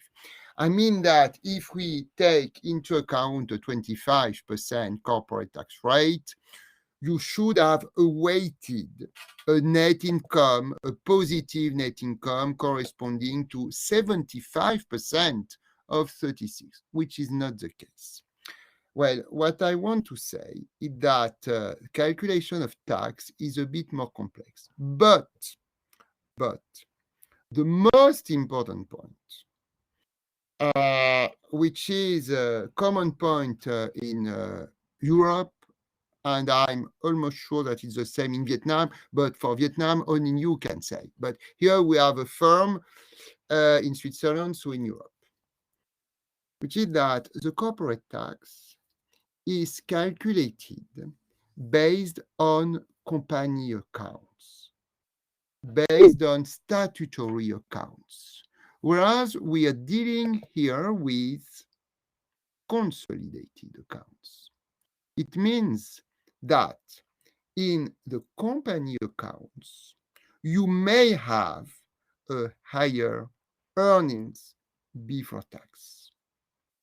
I mean that if you imagine that instead of having 36 in the statutory accounts at the earnings before tax level, you have, let's say, 200. The corporate tax based on a 25% corporate tax rate will be 25% times 200, which will be 50. Of course, it's not 87, but it's more than the 36 earnings before tax. I mean that there is in many countries, and I'm almost sure, I can't be 100% sure that it's the same in your country. I mean that in many countries, okay, it was not completely true in the past. Now it is, but in the past, in Germany, okay, but I mean that in many countries, the corporate tax is calculated based on company or statutory accounts, and what's paid to the tax authority is also taken in the consolidated accounts we need to use. Okay, so I mean that we can't be definitively surprised by that. It's the first point. The second point, another possible explanation, is that so before providing another explanation, I mean that when you want to calculate accurately your corporate tax, you do not apply 25%. 25% is the corporate tax rate to your earnings before tax, to the consolidated earnings before tax. I mean that it's a calculation which is done separately based on the statutory accounts. It's the first point. The second point is that you need to keep in mind that inside the income statement, you have some charges which are not tax deductible. I mean, charges which have reduced the earnings before tax without reducing the corporate tax. And there is a high likelihood that it's the combination of the 2 points I have mentioned, which enable to explain the 87 which is there. Okay, so it's a very good point. I mean, there are 2 possibilities or both. First of all, calculations are based on the company or statutory accounts, and there may be a higher earnings before tax. And moreover, you have some charges which are not tax deductible. And it's probably the combination of both. And as we have a course tomorrow, I will check the definitive answer in the annual report if it is disclosed, which is not for sure, but if it is, I will find it immediately and I will tell you. But for sure, it's either the first explanation or the second one or both. Okay? So having said that, but it's a very good point. However, you could have asked another question, which would have been why 31.6%, whereas the corporate tax rate is 25%? It's exactly the same answer I would have provided. But for the future, we are not going, when we prepare a business plan, to enter into detailed tax calculations. We can't manage that. And if we have the information, it will be ridiculous because we are working on forecasts, which are by definition uncertain, which are never achieved. I mean that the business plan is either too pessimistic and the company does better, or over optimistic and the final outputs are lower. So at the end of the day, no use trying to fine-tuning too much at this level. I mean that for the past, we take into account the corporate tax, which has definitively been paid, and for the future, we apply 25% to the consolidated expected earnings before tax. Okay? So having said that, we are going to terminate the cash flow, which is there. So as I said, we need to terminate the change in net working capital. We have here the balance sheet with the net working capital. And I'm going to do something I've already done for other aggregates. I'm going to index the net working capital on sales. Why? Why am I going to calculate net working capital over sales? 2 reasons. First one, which is not the most convincing one, which is that I need a driver to have the net working capital for the future. Second point, if we think about what's inside the net working capital, what do we have? Current assets minus current liabilities. But what are current assets? Receivables and inventories. Mainly. What are current liabilities? Mainly suppliers' payables. Well, if we have an increase in sales, you will have an increase in receivables. If you have an increase in sales, if you expect an increase in sales, you need some inventories in order to be able to respond to the increase in clients' demand. If you expect an increase in sales, you are going to buy some products, some intermediary products or final products from suppliers.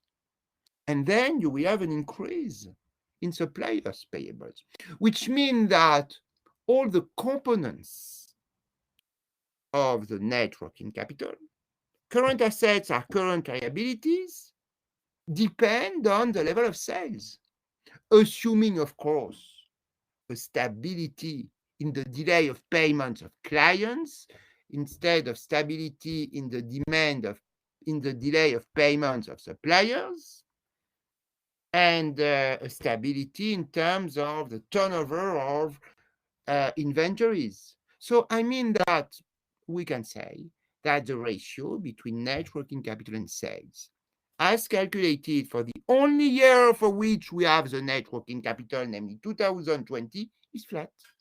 So let's calculate it for 2020.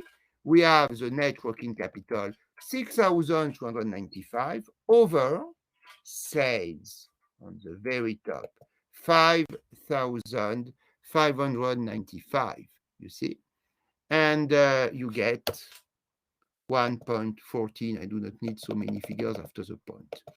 And as I do not have anything more, I'm going to assume the stability of this ratio till 2028. We have the stability. Okay, so I'm going to say stability of net working capital over sales from 2020 onwards. So we know the net working capital to sales. We know the sales. So we can apply 1.14 to the sales, as I'm going to do. So is equal to 1.14 times sales, which are there. And of course, this formula, again, 1.14 times sales can be extended till 2028. And that's it. And if we know to terminate, if we know the net working capital every year, we can calculate the change in net working capital. The change in net working capital, which has to be deducted. So again, I could say, let's say that it is minus, open the bracket, amount of 2020, minus 2021, and let's close the bracket. As I'm too lazy with brackets, I prefer to enter in the amount of 2021 minus the amount of 2022, which means that I am deducted the change in net working capital. And I can extend the formula till 2028. And I can tell you based on that, that I have at the end of the day deducted the change in net working capital. And to terminate this cash flow calculation, I'm going to say, as everything has been signed properly, I calculate the algebraic sum of what we have from the net income till the change in net working capital to be deducted. We have there. And of course, we can extend the formula till the end. And we have the cash flow corresponding to the change in the net financial debt. Net income minus dividends, which have already been signed negatively, so plus the negative amount of dividends, plus D&As, less change in net capex, so plus the negative amount of net capex, and plus the negative amount of the change in net working capital requirement, because I want to deduct the change in net working capital. So I have the cash flow, which is there. And what I would like to do from now on is the balance sheet. And of course, if you deal with a firm which is not supposed to be the target of leverage buyout, instead of having a payout rate of 100%, you change the sale. You say, for example, it's 30%. Look at the line dividends. It changes accordingly. So we have that. I'm going to check if we have questions at this stage. No questions. So we are going to deal with the balance sheet. And I'm going to tell you, I'm going to save before moving to the balance sheet. I'm going to say something I am strongly believing in. And please don't laugh at me based on what I'm going to say.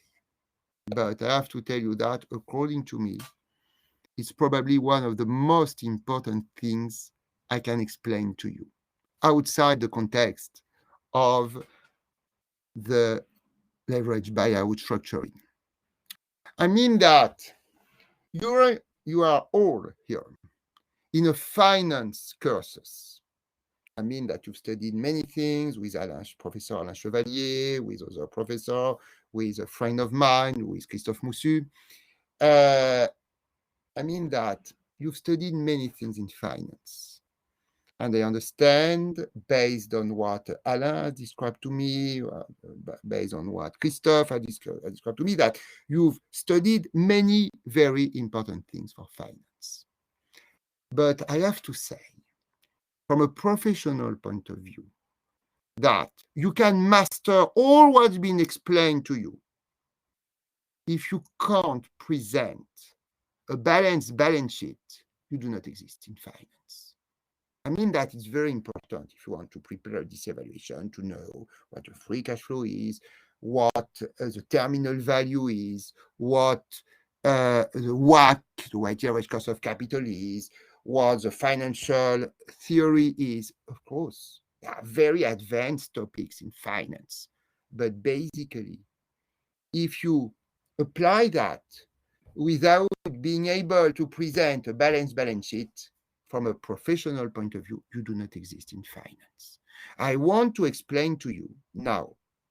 It took me a lot of time to find the explanation. We'll never find it in books, okay? Because I've looked for that in books before you. I'm a bit older than you. I'm 55 years old, okay? So when I started to work in investment banking, I was asked to prepare a business plan. The first time I worked on a leverage buyout, it was in 1998.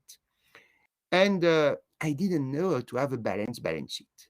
So I'm going to provide to you the proof that what I'm going to do is correct and enables to have a balanced balance sheet in whatever context you want. And I have to tell you that the day I found the proof I'm going to develop, it will take 10 minutes, not more. I had the feeling to make a bigger step than the day I understood the mathematical proof of the Black-Scholes formula. Because it's so important to be able to balance a balance sheet in finance. So I'm going to do it step by step on a sheet of paper, on a OneNote. And please do not hesitate to interrupt if something looks strange, maybe wrong, I don't know. I may be confident, honestly. I'm not discovering the topic today. But if you understand that, you definitively know how to balance a balance sheet. So I'm going to do it here. So I'm going to write here, and of course, as usual, I will send the sheet. So we had the income statement, A, B, cash flow statement, and the most important part will be the balance sheet. Again, I have to open it again. Okay, so C, balance sheet. So I'm going to explain. First of all, we always work on an annual report where we find the balance sheet of the previous year. So we say that we have the balance sheet, which is supposed to be correct, namely balanced, as at the 31st of December of the year end. And I want to get the balance sheet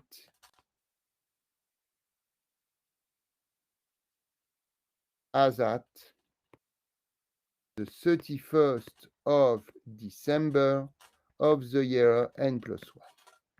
So I start from a balanced balance sheet, and I want to get a balanced balance sheet. What do I have? Where do I start from? We start from a balance sheet with fixed assets of the year n, with a net working capital of the year n, and I have a total assets amount for the year n. I have a shareholders' equity. I'm going to write only equity of the year n, provisions for risks and charges, and net debt of the year n. And I have total equity and liabilities of the year n. And normally, I'm supposed to work on a balanced balance sheet, which means that total assets and total equity and liabilities are supposed to be equal. I'm not asking if you agree with me. By definition, you know that the balance sheet is balanced. So this is the first point I wanted to say. Then we are going to build the balance sheet at the end of the next year, N+1. So we are looking for fixed assets of the year N+1. We are looking for the net working capital of the year N+1. It will enable us to get the total assets of the year N+1. We will try to get the equity, the shareholders' equity of the year N+1, the provisions of the year N+1, and the net debt. I'm going to try to write it properly. Same for equity, provisions, and net debt for the year N+1. And I will have a total equity and liabilities of the year N+1. There is nothing to be understood at this stage. So, first of all, fixed assets and net working capital. First of all, before providing what's necessary here, we like to say that I am in the balance sheet. The balance sheet is a photo, a snapshot of the net worth of the patrimony, if you prefer, of the firm, which means that every year on the 1st of January, you do not start from scratch. I mean that the assets and also the liabilities do not vanish during the night between the 31st of December and the 1st of January. You never start from scratch. You start from scratch in the income statement. You start from scratch in the cash flow statement. You do not start from scratch in the balance sheet, which means that you always start from the previous year. You start from the fixed assets of the year N, plus you start from the net working capital of the year N, plus you start from the equity of the year N. Nothing has disappeared. You start from the provisions of the year N. You start from the net debt of the year N. For sure. I mean that you never start from scratch. So why would fixed assets increase? I have a good reason to speak about increase of fixed assets. You have an increase in fixed assets because the firm has decided to invest, because you have some net capex. In the year N+1, you have capital expenditures, net of assets disposals. This is for the plus, but there is also a minus. So you have plus here, but you have also minus, because fixed assets can be reduced because of depreciations and amortizations. Please don't tell me disposals. We speak about net capex. So the capital expenditures are reduced by the assets disposals. So you have to say minus D&As. So that's it for the fixed assets. Increased by net capex, reduced by D&As. Net working capital. I'm going to tell you something very clever. Net working capital is changing because of, or thanks to, as you want, the change in net working capital. So I'm going to say net working capital of the year N+1 is net working capital of the year N plus the change in net working capital we have during the year N+1. And that's it for the asset side.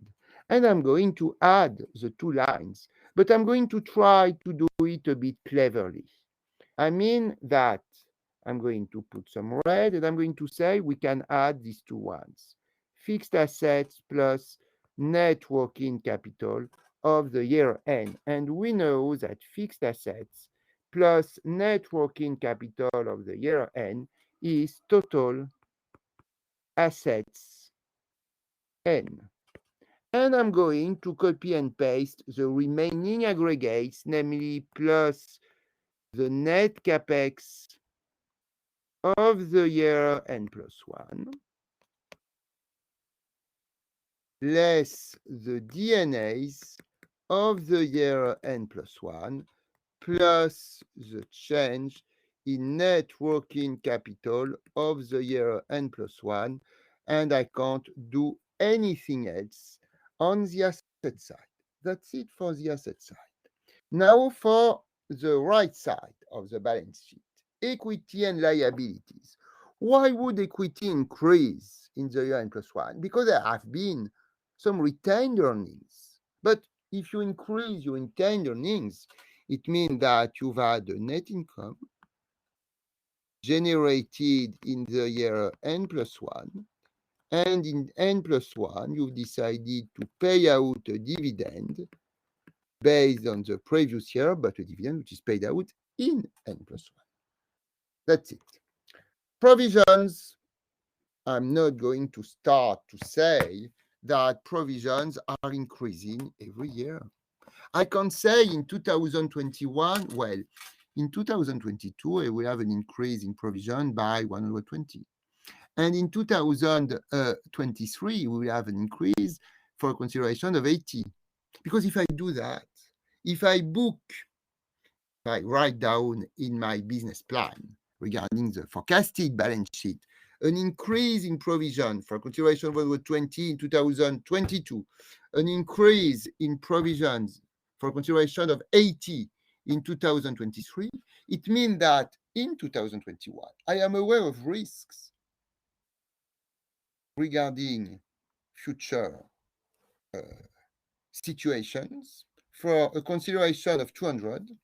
And if I am able to forecast increases in provisions, it means that my accounts are wrong.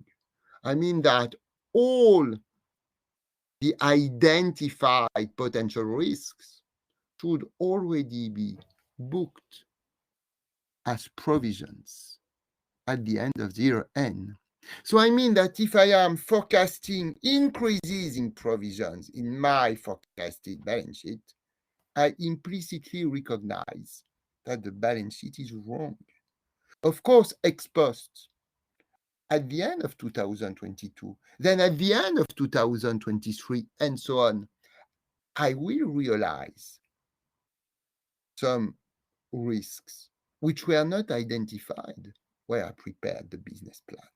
So for that reason, even if I know that provisions will probably increase in the future, when I am preparing the business plan, and when I do not want to be said that my last balance sheet is wrong, I'm saying that everything is properly provisioned, which means that the provisions N plus 1, to my knowledge regarding risks, are equal to the provisions of the year N. And that's it for the provisions. And I have a very last aggregate to be dealt with, which is the net debt.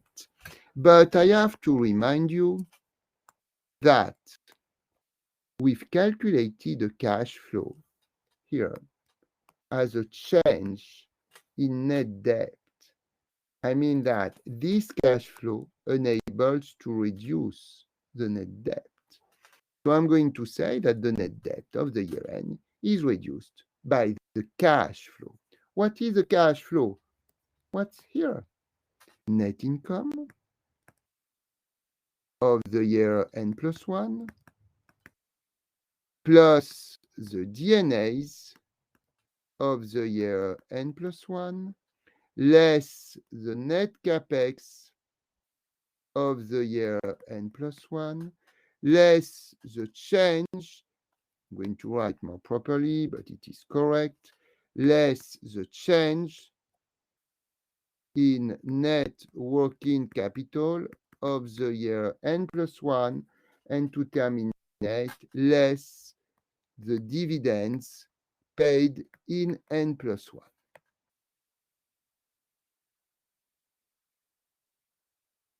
n plus 1. I'm going to try to do it properly, which is not that easy, as you can see. Well, and that's it. And that's it.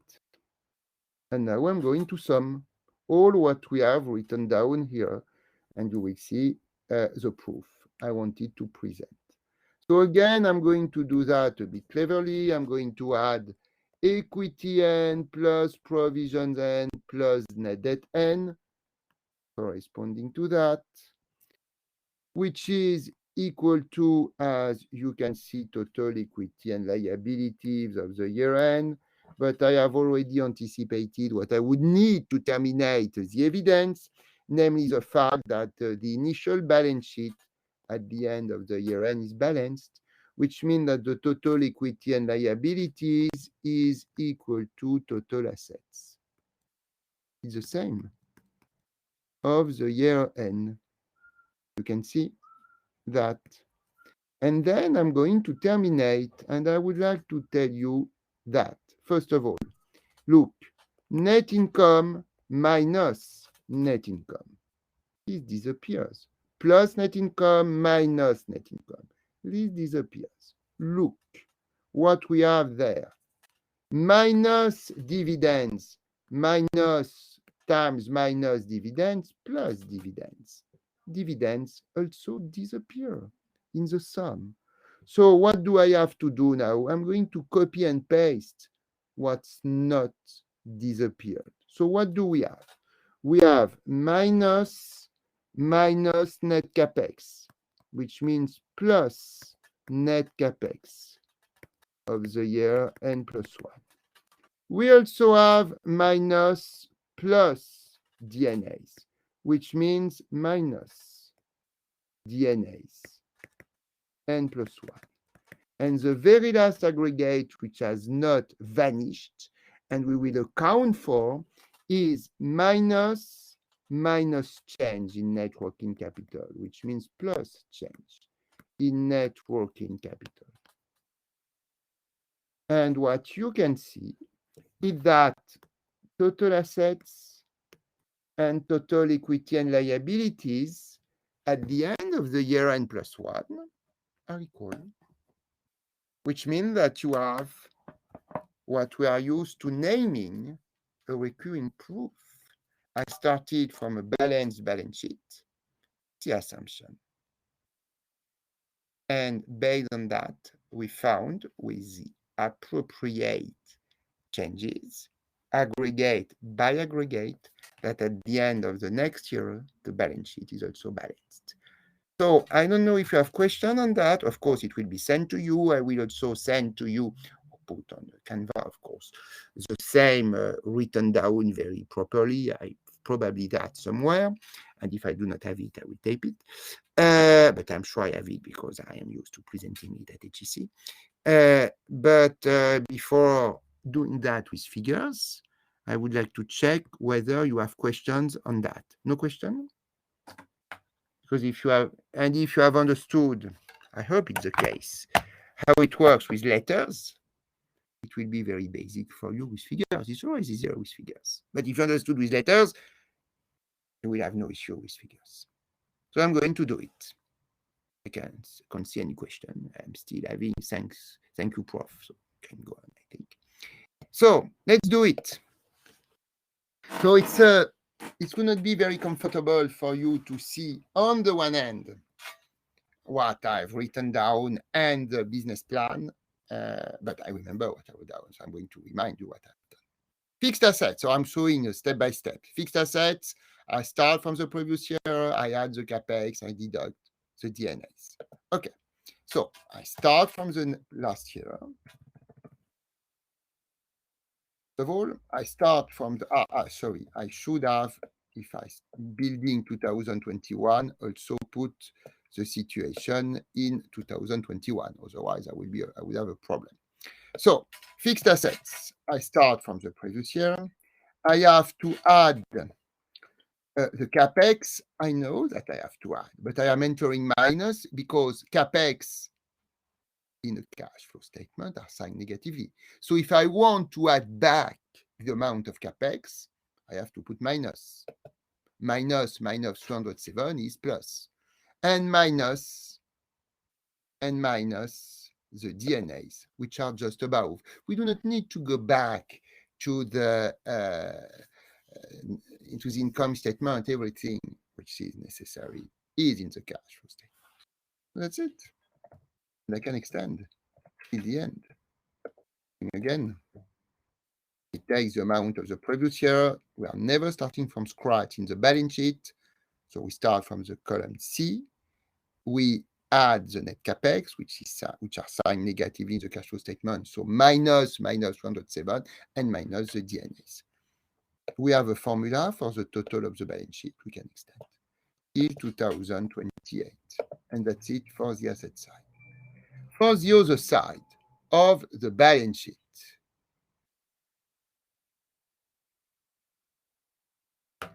first of all, equity.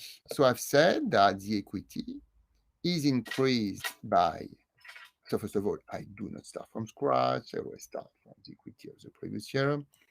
I add the net income of the year, and I deduct the dividend. But I have to tell you that in 2021, based on the net income, which is negative, we have no dividend.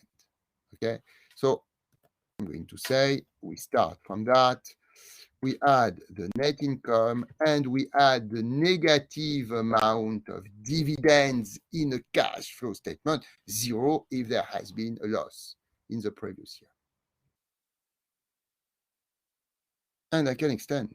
I mean that I have for every year that way, okay, the equity of the previous year plus the change in retained earnings, namely net income, minus the dividends paid.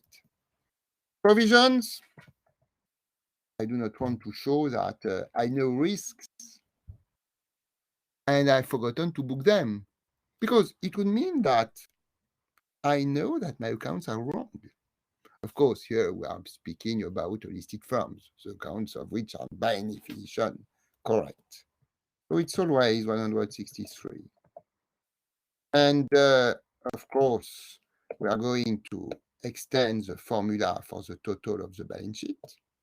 Okay, at this stage, it's not balanced because we need to terminate with the net debt. And for the net debt, we start from the previous year. And we say that the net debt is reduced by the cash flow, which is there. And you can see that without cheating, the only point which consists in putting the right amount of debt, namely the net debt of the previous year minus the cash flow which is generated during the year which is taken into account, you can see that for 2021, you have a balanced balance sheet. And if you extend the formula, which I'm going to do now, look, balanced every year.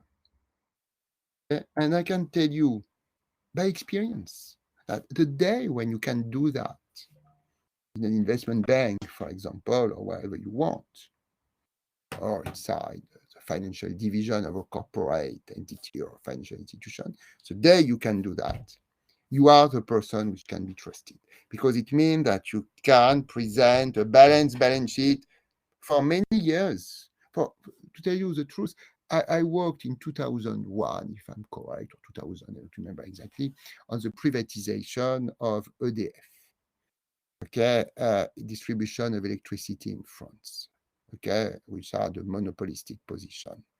Okay, so the privatization, it was 100% owned by the state. We had forecast till 2030, 30 years of forecast. Once you've understood how it works for the first year, you extend afterwards. And it worked perfectly well. So you have the feeling that we finished the business plan, but it's not the case. We've done, let's say, 98% of the job. Okay, you have the feeling that it's finished because the balance sheet is balanced without cheating, without looping on. But in fact, you may have forgotten that I had said that we need the net debt, which is there, in order to terminate the income statement and get the net interests, which are there. And now we know the net debt, we can terminate, and we're going to say, well, let's put another line, which will be the cost, and which will be the last calculation for today, the cost of debt. I should say, for the sake of clarity, the cost of net debt. Okay? So you can see that you sometimes have a negative net debt and then a positive net debt. We base our simulations on forecasts which were provided at the end of August 2021, before crisis in Ukraine, before the huge inflation we are currently experiencing in France, in Germany, in Europe in general, and in the US. What I want to say is that at that time, even if we knew that there was some slight increases in inflation, we could not imagine what we've reached today, which means that at that time, interest rates were supposed to remain low. So I mean that if I want to be fully consistent with the forecast we had at that time, I need to include a low cost of debt. Of course, you can change it, and everything will be adjusted accordingly. Okay, but just for the sake of consistency, I'm going to say let's take 1%. Okay, sorry, 1%. If you want to take 2%, it will not change meaningfully the situation. Okay, so it will always be in this modeling, it will always be 1% from 2022 onwards. Okay, so this is the cost of debt. And if we know the cost of debt, we can apply it to the net debt, which is there. So how do? We need that from 2022. To which amount do we apply 1%? First of all, we need to say that we sign negatively the net interest. 1% times what? In fact, there are three possibilities, and I'm going to say the one I will take into account. First of all, but it's a bit quick and dirty, in fact, you take the amount at the end of 2022. Yes, it's a quick and dirty way to do it. But let's imagine that you have a huge entry of cash on the 30th of December. A huge entry of cash because, or not 31st or 30th, but 24th, just before Christmas. People are buying for Christmas a lot of watches. I mean that if you have a huge entry of cash on the 24th of December, it reduces meaningfully your net debt, and it doesn't mean that the net debt wasn't important during more than 11 months. Okay, so the second possibility is another kind of quick and dirty calculation. You base your calculation on the amount at the end of the previous year. The best way to do things when you are outside the firm, as an advisor, for example, is to calculate interests based on the average net debt. Okay, of course, the CFO knows exactly what he has to pay, not himself, but the firm will have to pay. Okay, I mean, there is a schedule of payments that has been provided by banks. But from the outside of the firm, the best thing to do is to say, well, I apply the cost of debt to the average net debt. So my Excel is in French, so I'm typing moyenne, but I'm translating it is average of the net debt of the year and the net debt of the previous year. It's the best way to do it. If you do it with that of the end of 2022, it will not change meaningfully. And again, we are basing our calculation of forecasts, so it's not important. Okay, so this is the point. Okay, and of course you can extend till the end. And that's it. And now everything has been adjusted accordingly, which doesn't prevent us from having a balanced balance sheet. I would like to show you something before terminating. I'm going to hide just to show you something.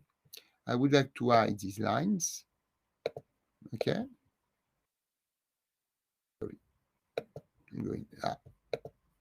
Okay. Plan. Group. Okay. I would like to hide these lines just to show you something. Well, let's imagine that we come back to what we had before. So here we have 1% cost of debt. I'm going to copy and paste that here in another column with 1%. Okay, I'm going to copy and paste the formatting so that it's easy to see. Okay, so, and we are going to say, let's put 0%.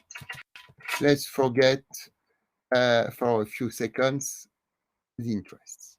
Okay, you can see that if I come back to zero interest, I can do that easily putting 0% cost of debt.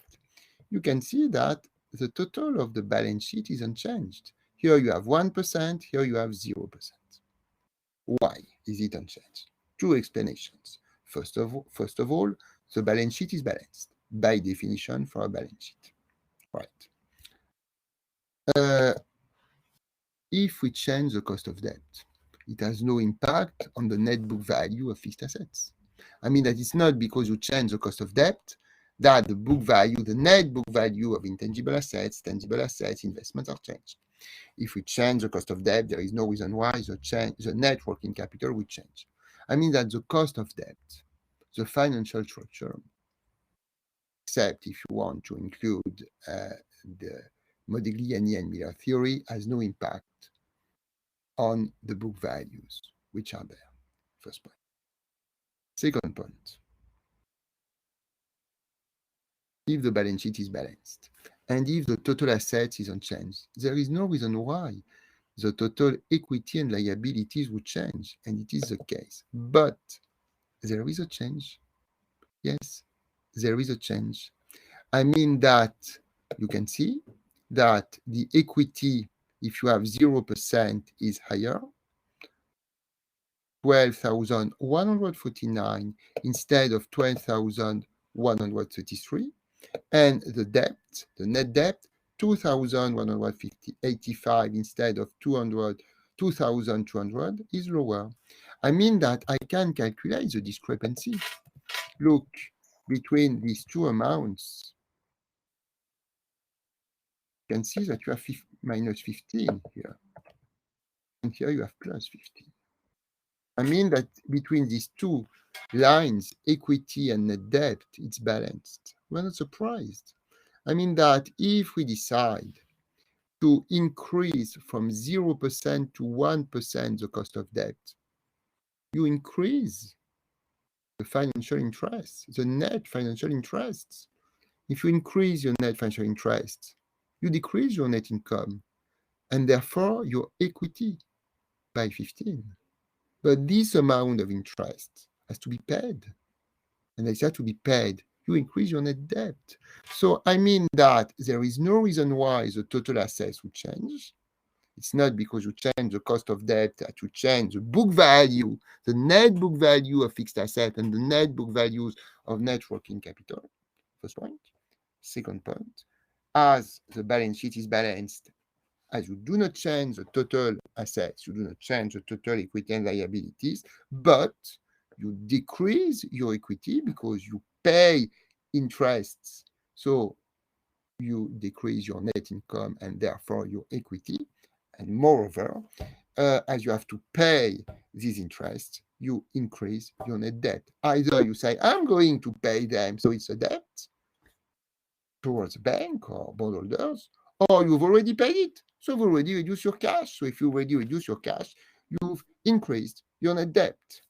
So, of course, for the sake of clarity, I'm going to come back to 1%. And of course, I'm going to get rid of these two columns, which were only there for the sake of explanations. So this is what I wanted to do for today, which means the business plan of the target. without cheating, without looping on one aggregate. Of course, I'm going to put in the coming seconds the Excel model on the one end and and what I wrote down on OneNote on the other end. And before the course of tomorrow, I will put that on slides as I'm used to doing. And tomorrow we will structure the leverage buyout as you will see. Once you have the business plan of the target, it's very easy to have the business plan of the holding company and therefore a structuring of the leverage buyout. So we're going to stop. Do you have questions before stopping? Or is it okay? Don't hesitate, of course. No question? So of course, I'm putting Excel and OneNote on, I was about to say on Blackboard, but this is for ESCP, on Canva, and the slides before the beginning of the course tomorrow. No question? It's okay? Sure?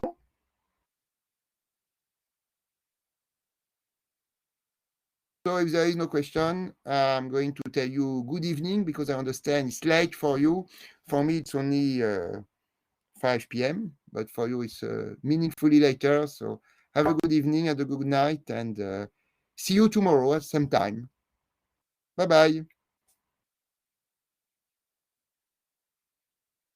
I'm going to stop recording.